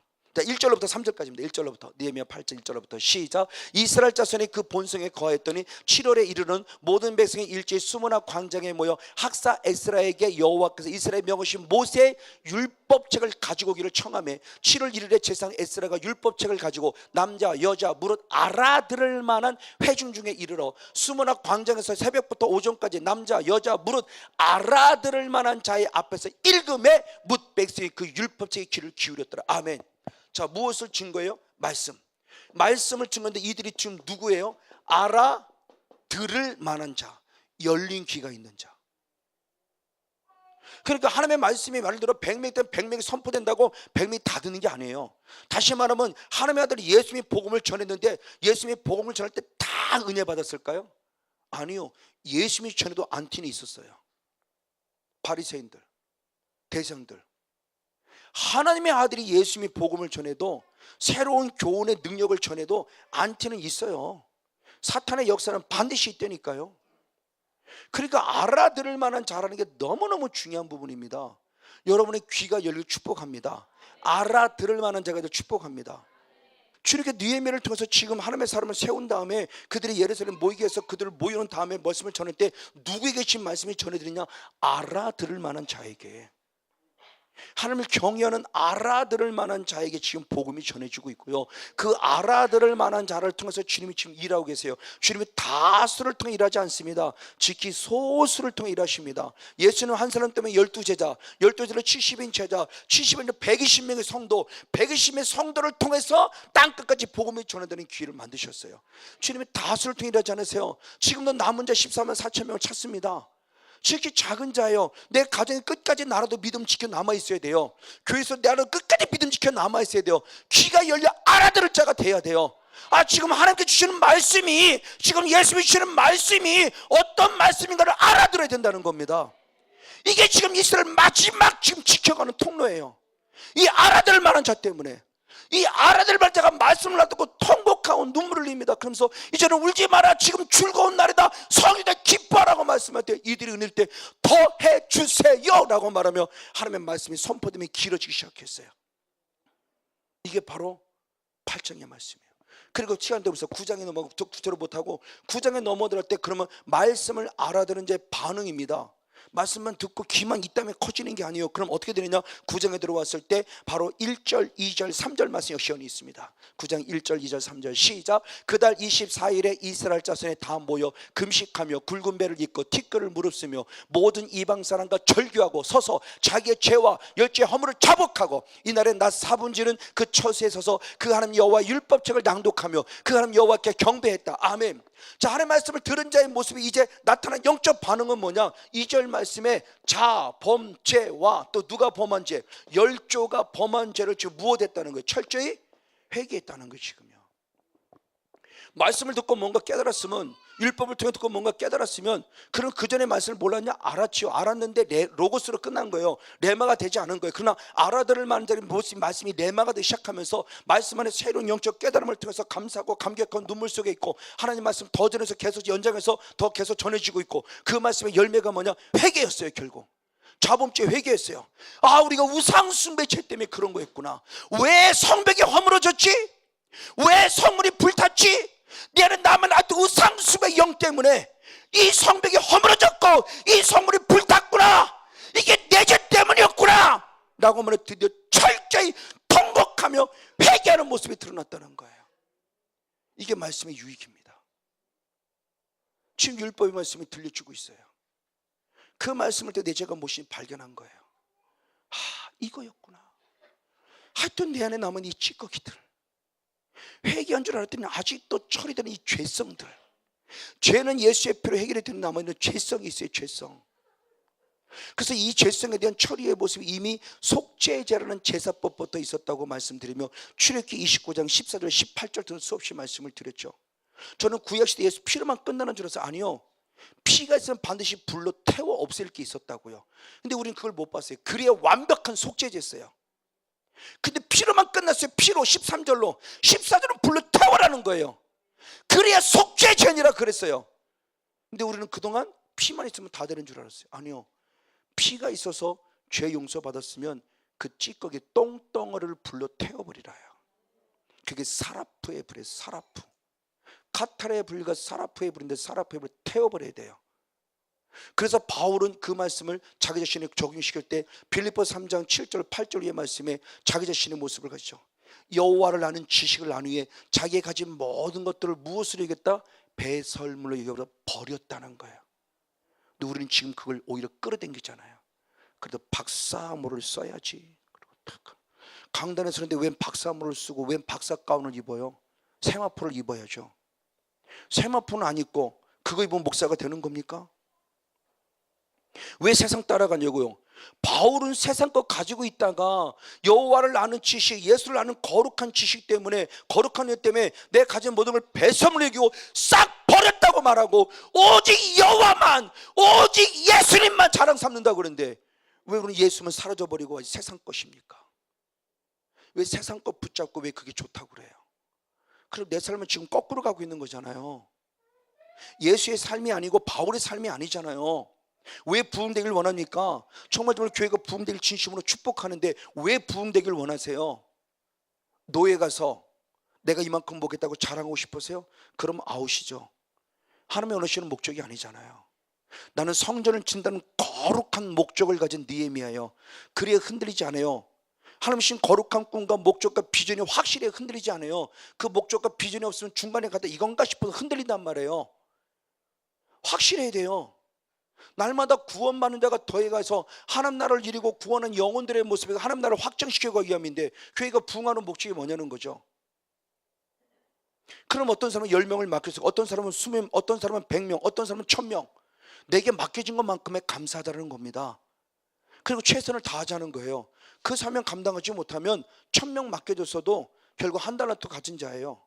그 영혼을 살려내지 못하면 한 달란트 가진 자 갖고는 안 돼요. 그러니까 하나님의 지금 우리에게 주시고자 하는 것이 뭐냐는 겁니다. 말씀 안에 들어왔다면 빨리 영적인 부분에서 깨달아서 가장 먼저 내가 범한 자범죄, 열조가 범한 죄. 그럼 열조가 범한 죄는 결국 무슨 숭배의 죄예요? 우상 숭배의 죄를 철저히 회략하며 다시 언약을 지키기를 결단하며 입맞추었다 그래요. 그 입맞추었다는 것이 영적인 세계에서 성령이 입맞췄다는 거지만, 성령의 기록을 느헤미야가 기록하고자 원하는 입맞춤은 쉽게 말하면 사인했다는 거. 이제 그 말씀대로 살겠다는 고백이에요. 자, 그래서 느헤미야 9장의 말씀에 38절을 봅니다. 느헤미야 9장 마지막 절 38절 그렇게 표현했습니다. 같이 한번 읽습니다. 시작. 우리가 이 모든 일을 인하여 이제 견고한 언약을 세워 기록하고 우리의 방백들과 레위 사람들과 제사들의 다 인을 치나이다. 아멘. 언약을 세워 기록하고 우리의 방백과 레위 사람들 다 인을 치나이다. 그 언약을 다 지키겠다고 사인하는 거예요. 그 10장의 말씀이 1절로부터 쭉 말씀 20절에 사인한 사람, 인친 사람의 이름을 기록해요. 자, 출애굽기 24장에 십계명을 주십니다. 20장에. 그러면서 24장에 이스라엘에서 고백합니다. 모세여, 당신이 하나님의 말씀을 듣고 우리에게 전하소. 우리가 그럼 들은 말씀을 지켜 행하겠노라 고백합니다. 그리고 그것을 언약서로 씁니다. 그러면서 예수의 피를 통해서 확증을 시켜요. 이게 지금 인을 친 거예요. 하나님 그렇게 살겠다는 내 믿음을 지금 인친 거예요. 쉽게 말하면 사인한 거예요. 지금요, 도장 찍었다. 그렇게 살겠습니다, 하나님의 언약을 지키겠습니다 라고 자기의 신앙의 고백을 인쳤다는 거예요. 그러면 인친 자의 삶입니다. 자, 이것에 대한 중요성입니다. 자, 이 말씀에 대한 부분을 우리가 잘 이해를 해야 됩니다. 먼저 여기서는 13장 한번 들어가 볼게요. 13장에 그렇게 표현했습니다. 13장의 말씀에 3절 말씀을 봅니다. 3절 13장 3절 말씀을 봅니다. 시작. 백성이 이 율법을 듣고 곧 섞인 무리를 이스라엘 가운데 몰수히 불리게 하였느니라. 아멘. 자, 이 아까 8장의 말씀에 이 말씀을 듣고 이제 무엇 했냐면 우리 이스라엘 가운데 무리 중에 섞인 누구? 무리를 어떻게 했다? 분리했다. 이스라엘 백성들 중에 섞인 무리를 무엇했어요? 분리했어요. 자, 출애굽기 23장인가 말씀 봤을 때 그들의 모습에 많은 무리가 섞였어요. 많은 잡종이 섞였다고 그래요. 많은 또 다른 잡종, 또 다른 종족이 섞였어요. 중다하다고 그랬어요. 작지 않아요. 근데 민수기 11장 4절의 말씀은 그 섞인 무리들이 뭐하냐? 원망, 불평, 불만하는데 이스라엘 백성이 전염됐어요. 이스라엘 백성은 처음부터 원망, 불평, 불만하지 않았어요. 하나님을 신뢰하는 자들은 처음에 원망, 불평, 불만하지 않았어요. 누가 원망, 불평했냐? 섞인 무리가. 민수기 11장 4절을 봅니다. 민수기 11장 4절. 자, 느헤미야의 저 뜻을 보자는 겁니다. 같이 있습니다. 시작. 이스라엘 중에서 누구? 섞여 사는 무리가 탐욕을 품음에 이스라엘 자손도 다시 울리며 가로되 누가 우리에게 고기를 줘 먹게 할 거야. 그리고 뭐 했다? 원망, 불평, 불만했다는 거예요. 그럼 내 안에 섞여 있는 무리예요. 하나님의 거룩한 영만 유산으로 물려주는 것이 아니라 조상의 혈통을 타고들은 그 혈통을 타도는 우상 숭배 영이 지금 내 안에 섞여 있어요. 선만 있는 것이 아니라 악이 섞여 있어요. 지금요, 이 섞여 있는 무리가 계속 물질 때문에 원망, 불평, 불만. 너 예수 믿고 잘된 게 뭐 있어? 자꾸 참소하고. 맞아, 11절은 복받으러 11절 들었다 그냥 물질 손해만 보고. 그러니까 자꾸 원망, 불평, 불만하게 만들었어요. 얘가 원망, 불평, 불만인데 그만 동조, 그만 전이 돼가지고 나도 똑같이 원망, 불평, 불만하고 있어요. 교회도 보면 그렇습니다. 이게 적은 누룩이죠. 누룩은 왜 이렇게 빨리빨리 확산되는지 몰라요. 하나님의 은혜는 잘 전이되기가 어려운데 이 악한 것들의 모습은 너무너무 빨리 전이가 돼요. 교회가 금방 풍기박산입니다. 한 사람만 원망해 보세요. 마치 나도 그리스도로 금방 동참해요. 어떻게 그런 말들은 귀에 쏙쏙 들어오는지. 나도 두려워서 얘기 못했지. 어떤 게 똑같은 생각을 하고 있네. 우리 목사님 글러먹었지. 우리 목사님 안 되지. 그러다가 두 사람이 10사람 되고 10사람이 30사람 되면서 교회를 풍기박산 만드는 거죠. 그 섞여 있는 무리예요. 섞여 있는 무리. 지금 신천지가 섞여 있는 무리죠. 교회들 계속 박살을 내버리잖아요. 교회를 흔들어 버리잖아요.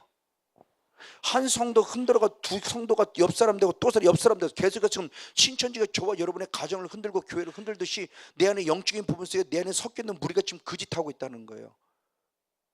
이걸 니에면 알았기 때문에 지금 무엇하고 있다? 분리해내는 거예요. 말씀을 듣자마자 분리하는데 그 분리 속에 이루어진 게 바로 9장 속에 먼저 회개를 통해 이루어내고 그 분리의 실제적인 모습이 바로 10장에 벌어지는 겁니다. 자, 분명히 싸워 이겼는데 그동안 분리하지 않았어요. 계속 1장, 2장, 3장, 4장, 5장, 6장, 7장까지 계속 이겨왔어요. 8장의 말씀을 들었어요. 말씀을 듣고 드디어 회개했어요. 회개하고서 드디어 분리해내요. 자, 이겁니다. 예수님도 똑같은 마태복음 4장의 말씀에 악한 사탄을 이겼어요. 근데 쫓겨나지는 않았어요. 세 번째 가서 마귀야 물러가라고 선포함으로 쫓겨났다는 거예요. 이걸 말하면 지금도 저희 영적 싸움을 하고 있는 모습이지만 사탄이 지금 계속 건드리고 있어요. 간식, 감색 이기긴 있어요. 이기는 있는데 계속 고통당하는 거예요. 이기는데. 그러니까 첫 번째는 참소하며 들어오고, 두 번째는 요란하게 들어오고, 세 번째는 은밀하게 들어오고, 계속 공격, 물질로 공격하고, 개인적으로 공격하고, 두렵게 하고, 이것이 끊임없는 겁니다. 근데 이들을 정말 완전히 다시는 나를 괴롭히지 않게 하려면 차단시켜야 돼요. 분리시켜야 돼요. 끄집어내야 돼요. 할렐루야. 지금 이겁니다. 그래서 느헤미야 종교 개혁이 이루어지는 거예요. 그 종교 개혁이 세 가지로 이루어지는데 바로 느헤미야 10장의 말씀 28절로부터 말씀을 봅니다. 그 남은 백성과 제사장들과 레위 사람들과 문지기들과 노래하는 자들과 느드림 사람과 및 이방 사람과 무엇하고 절교하고 하나님의 율법을 진행하는 모든 자와 그 아내와 자녀들 무릇 지식과 총명이 있는 자가, 그러면서 계속. 자, 그럼 뭐냐? 이런 은혜를 받고 말씀에 인친 다음에 무엇부터는요? 분리입니다. 분리할 때 첫 번째 분리가 뭐냐는 거죠. 이방 여인을 무엇했어요? 절개 끊어냈어요. 이방 여인을 지금 아내로 삼았단 말이에요. 그래서 그 첫 번째 모습에 이방 여인을 끊어냈어요. 내 아내지만 이방 여인을 지금 끊어낸 겁니다. 왜? 안 그러면 계속 틈타고 들어와요. 부부는 한 몸이에요. 부부는 한 몸. 그래서 언젠가 되겠죠. 그 잠자리 문제 때문에 아내가 계속 고통당하는 거. 다 그런 걸 아니에요. 근데 그분에게는 유난히 남편과 잠자리하고 나면 더 많이 어려움을 경험. 왜? 한 몸이에요. 그러니까 나에 대한 청소 중요하지만 빨리 남편을 살려내는 게 중요하다는 거예요. 그분 속에서 이방인을 안 끊어내면 계속 영향력이 지금 내입혀지니까 끊어냅니다. 그리고 두 번째 모습이 무엇을 표현하느냐? 역시 뒤로 넘어서 말씀할 때 29절로부터 말씀입니다. 29절부터 시작. 다 그 형제 귀인들을 쫓아 저주로 맹세하기를 우리가 하나님의 종 모세로 준 여호와의 율법을 쫓아 우리 주 여호와의 모든 계명과 규례와 윤리를 지켜. 30절 계속. 우리 딸을 이 땅 백성에게 주지 아니하고 우리 아들을 위해 저희 딸을 데려오지 아니하며. 아멘. 이제는 내 있는 것을 끊을 뿐만 아니라 지금부터라도 그들을 며느리로 그들을 사위로 맞지 아니하고 내 딸을 주지도 아니하고. 내 딸을 줬다는 아픔 당하는 거예요. 그러니까 예수 믿는 사람이 예수 믿는 사람끼리 결혼하는 게 참 대단히 중요하죠. 그래서 고린도서 6장 10절 위의 말씀 속에서 믿지 않는 자와 믿는 자가 하나 될 수 없다는 거예요. 예수님과 벨리알이 하나 될 수 없다는 겁니다. 그러니까 참 자녀들 결혼시키는 거 정말, 저는 그래서 솔직히 고백하면 하나님 최소 못해 3, 4대 가정에 저희 사는 딸과 아들이 맺어지를 원합니다. 솔직히 고백해요. 영의 비밀을 알고 나서는 최소 못해 3대, 4대의 가정을 만나기 위해서 기도해요. 이 비밀을 알고 나서는 그냥 그렇게 쉽지 않아요. 그러니까 믿지 않는 자와 결혼한다, 믿지 않는 자와 하나가 된다, 쉽지 않아요. 대단한 영적 싸움이 되어야 됩니다. 그건 아주 십자가를 생각하고 해야 돼요. 하나님이 하라면 당연히 해야 되겠지만 정말 십자가 결단해야 돼요. 이거 쉽지 않은 겁니다. 이분없을 얘기예요. 그래서 결혼에 대한 부분 속에서 이방인을 끊어내고 내 아들도 내 딸도 주지 않고 그들 받아들이지 않고, 아주 중요한 결단이죠. 그리고 두 번째 모습이 어떻게 되냐? 30절의 말씀을 봅니다. 30절 31절 시작. 31절 시작. 혹시 이 땅 백성이 무엇에 안식일에 물어나 식물을 갖다가 팔려 할지라도 우리가 안식일이나 성일은 사지 않겠고 제 7년마다 땅을 쉬게 하고 모든 데서 탕감하는 없어. 드디어 무엇이냐? 안식일 회복. 안식일을 회복했어요. 자, 이방인을 끊어냈고 신앙의 회복의 출발점이 안식일 회복입니다. 자, 1계명부터 4계명까지죠. 하나님 여호와는 밖에 없다고 말하며 우상 숭배하지 하나님 망령 때리지 말고 안식일을 거룩히 지키라. 그러니까 1계명부터 3계명까지 여호와께 없다, 우상을 섬기지 않는다는 증거가 결국 뭐냐? 안식일을 섬기는, 안식일을 잘 지키는 거죠. 오늘날만 주일을 잘 지키는 거예요. 이게 1계명, 2계명, 3계명을 내가 잘 지키고 있다는 표현이에요. 1계명, 2계명, 3계명, 4계명 따로가 아니라 그 1계명, 2계명, 3계명을 하나로 묶으면 결국 안식일을 잘 지키라 해요. 하나님의 예배자가 되라는 겁니다. 그러면서 지금 얘기하는 겁니다. 신앙의 진정한 회복의 모습은 결국 뭐예요? 안식일 회복. 이걸 역으로 말하면 교들이 성벽이 무너지고 성문이 불타짐으로 결국 이들에게는 뭐가 없었다? 예배가 없었다요. 예배가 없었다는 건 뭐냐? 레위 사람이 없었다는, 예배 인도자가 없었다는 거예요. 예배 인도자 없다는, 오늘날 말하면 목사님이 없었다는 거예요. 나름대로 자기 속에는 어른들의 신앙생활에 온 거죠. 이게 문제가 되는 거죠. 그래서 지금 느헤미야는 이것부터 회복시키는 겁니다. 그렇죠? 싸움 이겼어요? 끝났다는 것이 아닙니다. 이겼는데 그 이김 속에서 말씀으로 가르침 받고 말씀을 가르쳐 철저히 회개하며 분리시켜 갑니다. 아, 분리가 안 됐구나. 분리해야 되면서 분리시킬 때 이방인을 끊어내고 하나님께 예배가 회복되는 나의 삶을 보이죠.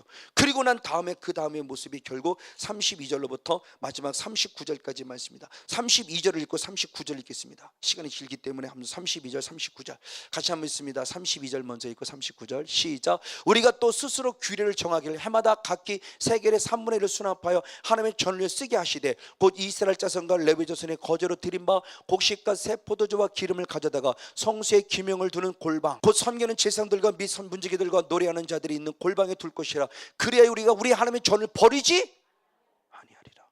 하나님의 전을 버렸어요. 하나님의 전을 버렸다는 건 32절 39절 말씀 한마디로 간단하면 11조를 땡겨 먹었어요. 떼먹었어요. 그게 말라기 말씀에 연결되는 겁니다. 11조를 떼먹음으로 11조를 더 먹고 사는 레위 사람들이 어디냐, 세상에 나간 거예요.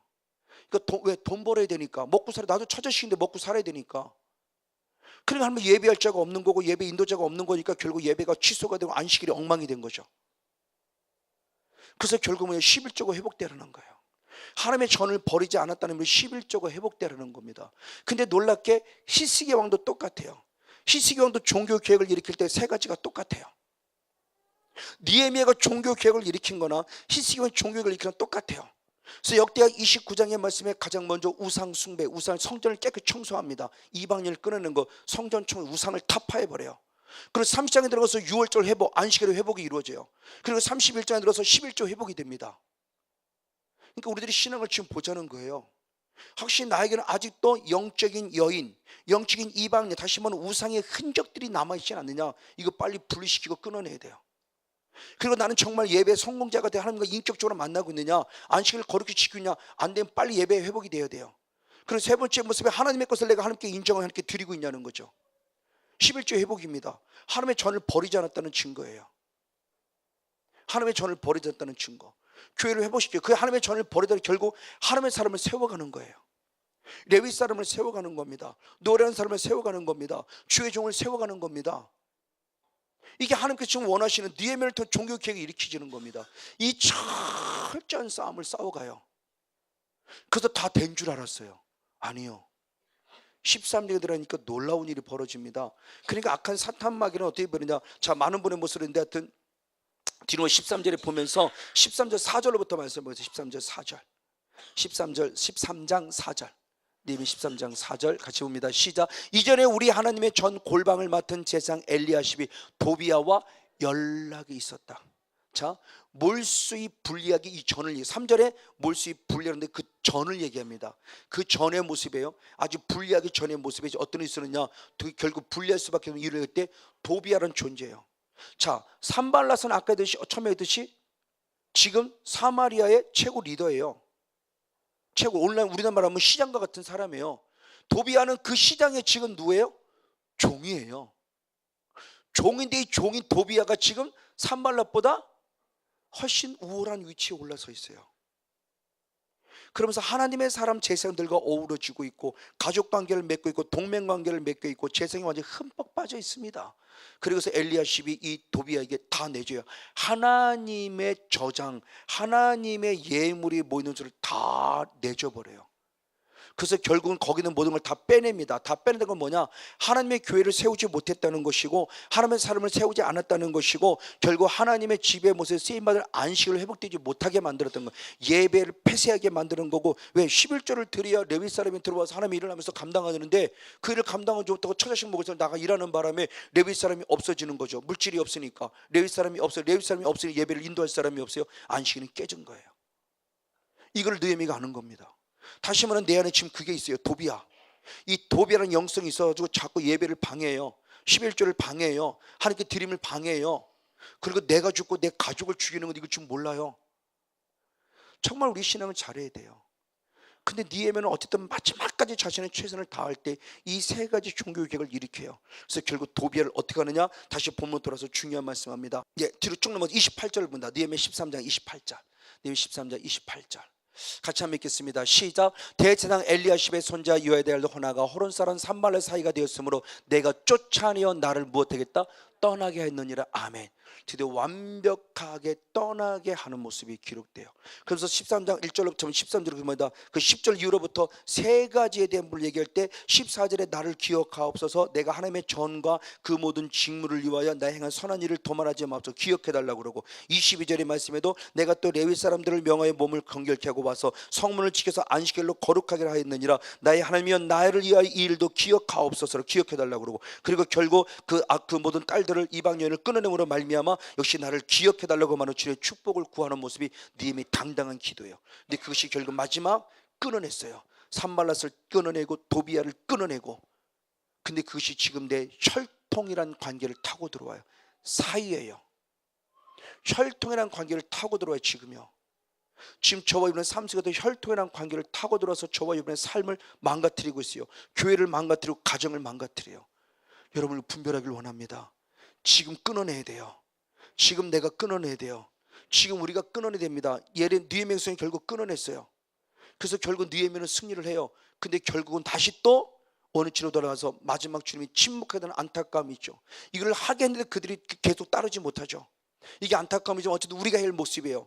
그래서 마지막 결론의 모습은, 만약 우리가 이것을 끊어내지 않으면 이 일이 누구에게 가느냐? 내 후손들에게 가요. 나를 시험거리가 되게 한다고 그랬어요. 내 후손들에게. 그래서 마지막 사사기 3장 1절 2절을 읽으면서 끊어냅니다. 마치겠습니다. 사사기 3장 1절 2절. 네, 같이 있습니다. 시작. 여호와께서 가나안 전쟁을 알지 못한 이스라엘을 시험하려 하시며 이스라엘 자손의 세대 중에 아직 전쟁을 알지 못하는 자의 그것을 가르쳐 알게 하려서 남겨두셨다라고 표현해요. 자, 2장 21절 말씀을 보면 여호수아 쫓겨났는데 여호수아가 쫓아내지 않으면 하나님이 쫓아내지 않았다 그래요. 순종할 때 주님이 일하시는데 여호수아가 쫓아내지 않으니까 아까 약간 남은 것들, 약간 남은 족속을 남겨놨어요. 그러니까 결국 이런 결과를 가져왔어요. 근데 주님은 이 일을 하셔야만 돼요. 누구에게? 가나안 전쟁을 알지 못하는 누구에게? 내 후손들에게. 그러니까 영적 싸움은 필수라는 거예요. 해도 되고 안 해도 되는 선택이 아니라 필수예요. 당연히 해야만 돼요. 근데 아버지가 안 해놓으니까 누구에게 가르치냐? 내 아들에게 가르치는 거. 지금 내 아들에게. 그래서 가나안 전쟁을 알지 못하는 그들에게 이것을 가르쳐 알게 하려고 남겨두셨다고 그래요. 내가 있으면 주님이 계속 쫓아내 주시는데 내가 안 하니까 알았어. 그럼 내가 네 아들에게 알릴게. 저희 어머니가 이 일을 하셨으면 제가 조금 더 편안한 목회를 했을 거예요. 단순히 등 따스고 배부르다는 편안함이 아니라 훨씬 더 하나님의 부흥 70원 더 탄력받아 나가면 하나님의 영광을 더 나타내는 모습으로 귀에가 쓰임받을지도 몰라요. 근데 우리 어머니는 예수를 잘 믿었지만 도움의 기도는 했지만 이 명령을 선포하는 기도는 안 하셨어요. 싸우는 기도는 안 하셨어요. 결국 그것이 내게 왔어요. 제가 큰 고통을 당해서 이제서 깨달아요. 그럼 저는 치열하게 싸웁니다. 내 아들에게 딸에게 악한 것이 영향을 입히지 못하도록. 내가 지금 싸우나 내 후손은 그나마 복될 수 있어요. 내가 지금 싸워야 하늘의 신령한 복도 공급받고 땅의 기름진 못도 진짜 공급받을 수 있어요. 공급받으면 끝나면 뺏기지 않을 수 있습니다. 사탄은 가만두지 않아요. 둘째라고 쥐고 멸망시키니까. 그런 내 자손들이 정말 복된 자의 반열에 서되 영이 잘 되고 육이 잘 되는 것은 지금 엄마 아빠 할머니 할아버지 지금 싸워야 돼요. 싸워야 돼요. 느헤미야처럼 싸워야 돼요. 그리고 하나님께 당장에 하나님 내가 행하신 일을 기억하옵소서. 그리고 내게 복을 주시옵소서. 나도 후손들에게 이 복을 주소는 물려주길 원합니다. 이런 거룩한 영성에서 아름답고 귀하게 쓰임받기를 다시 한번 주님으로 간절히 축복하고 축원을 드립니다.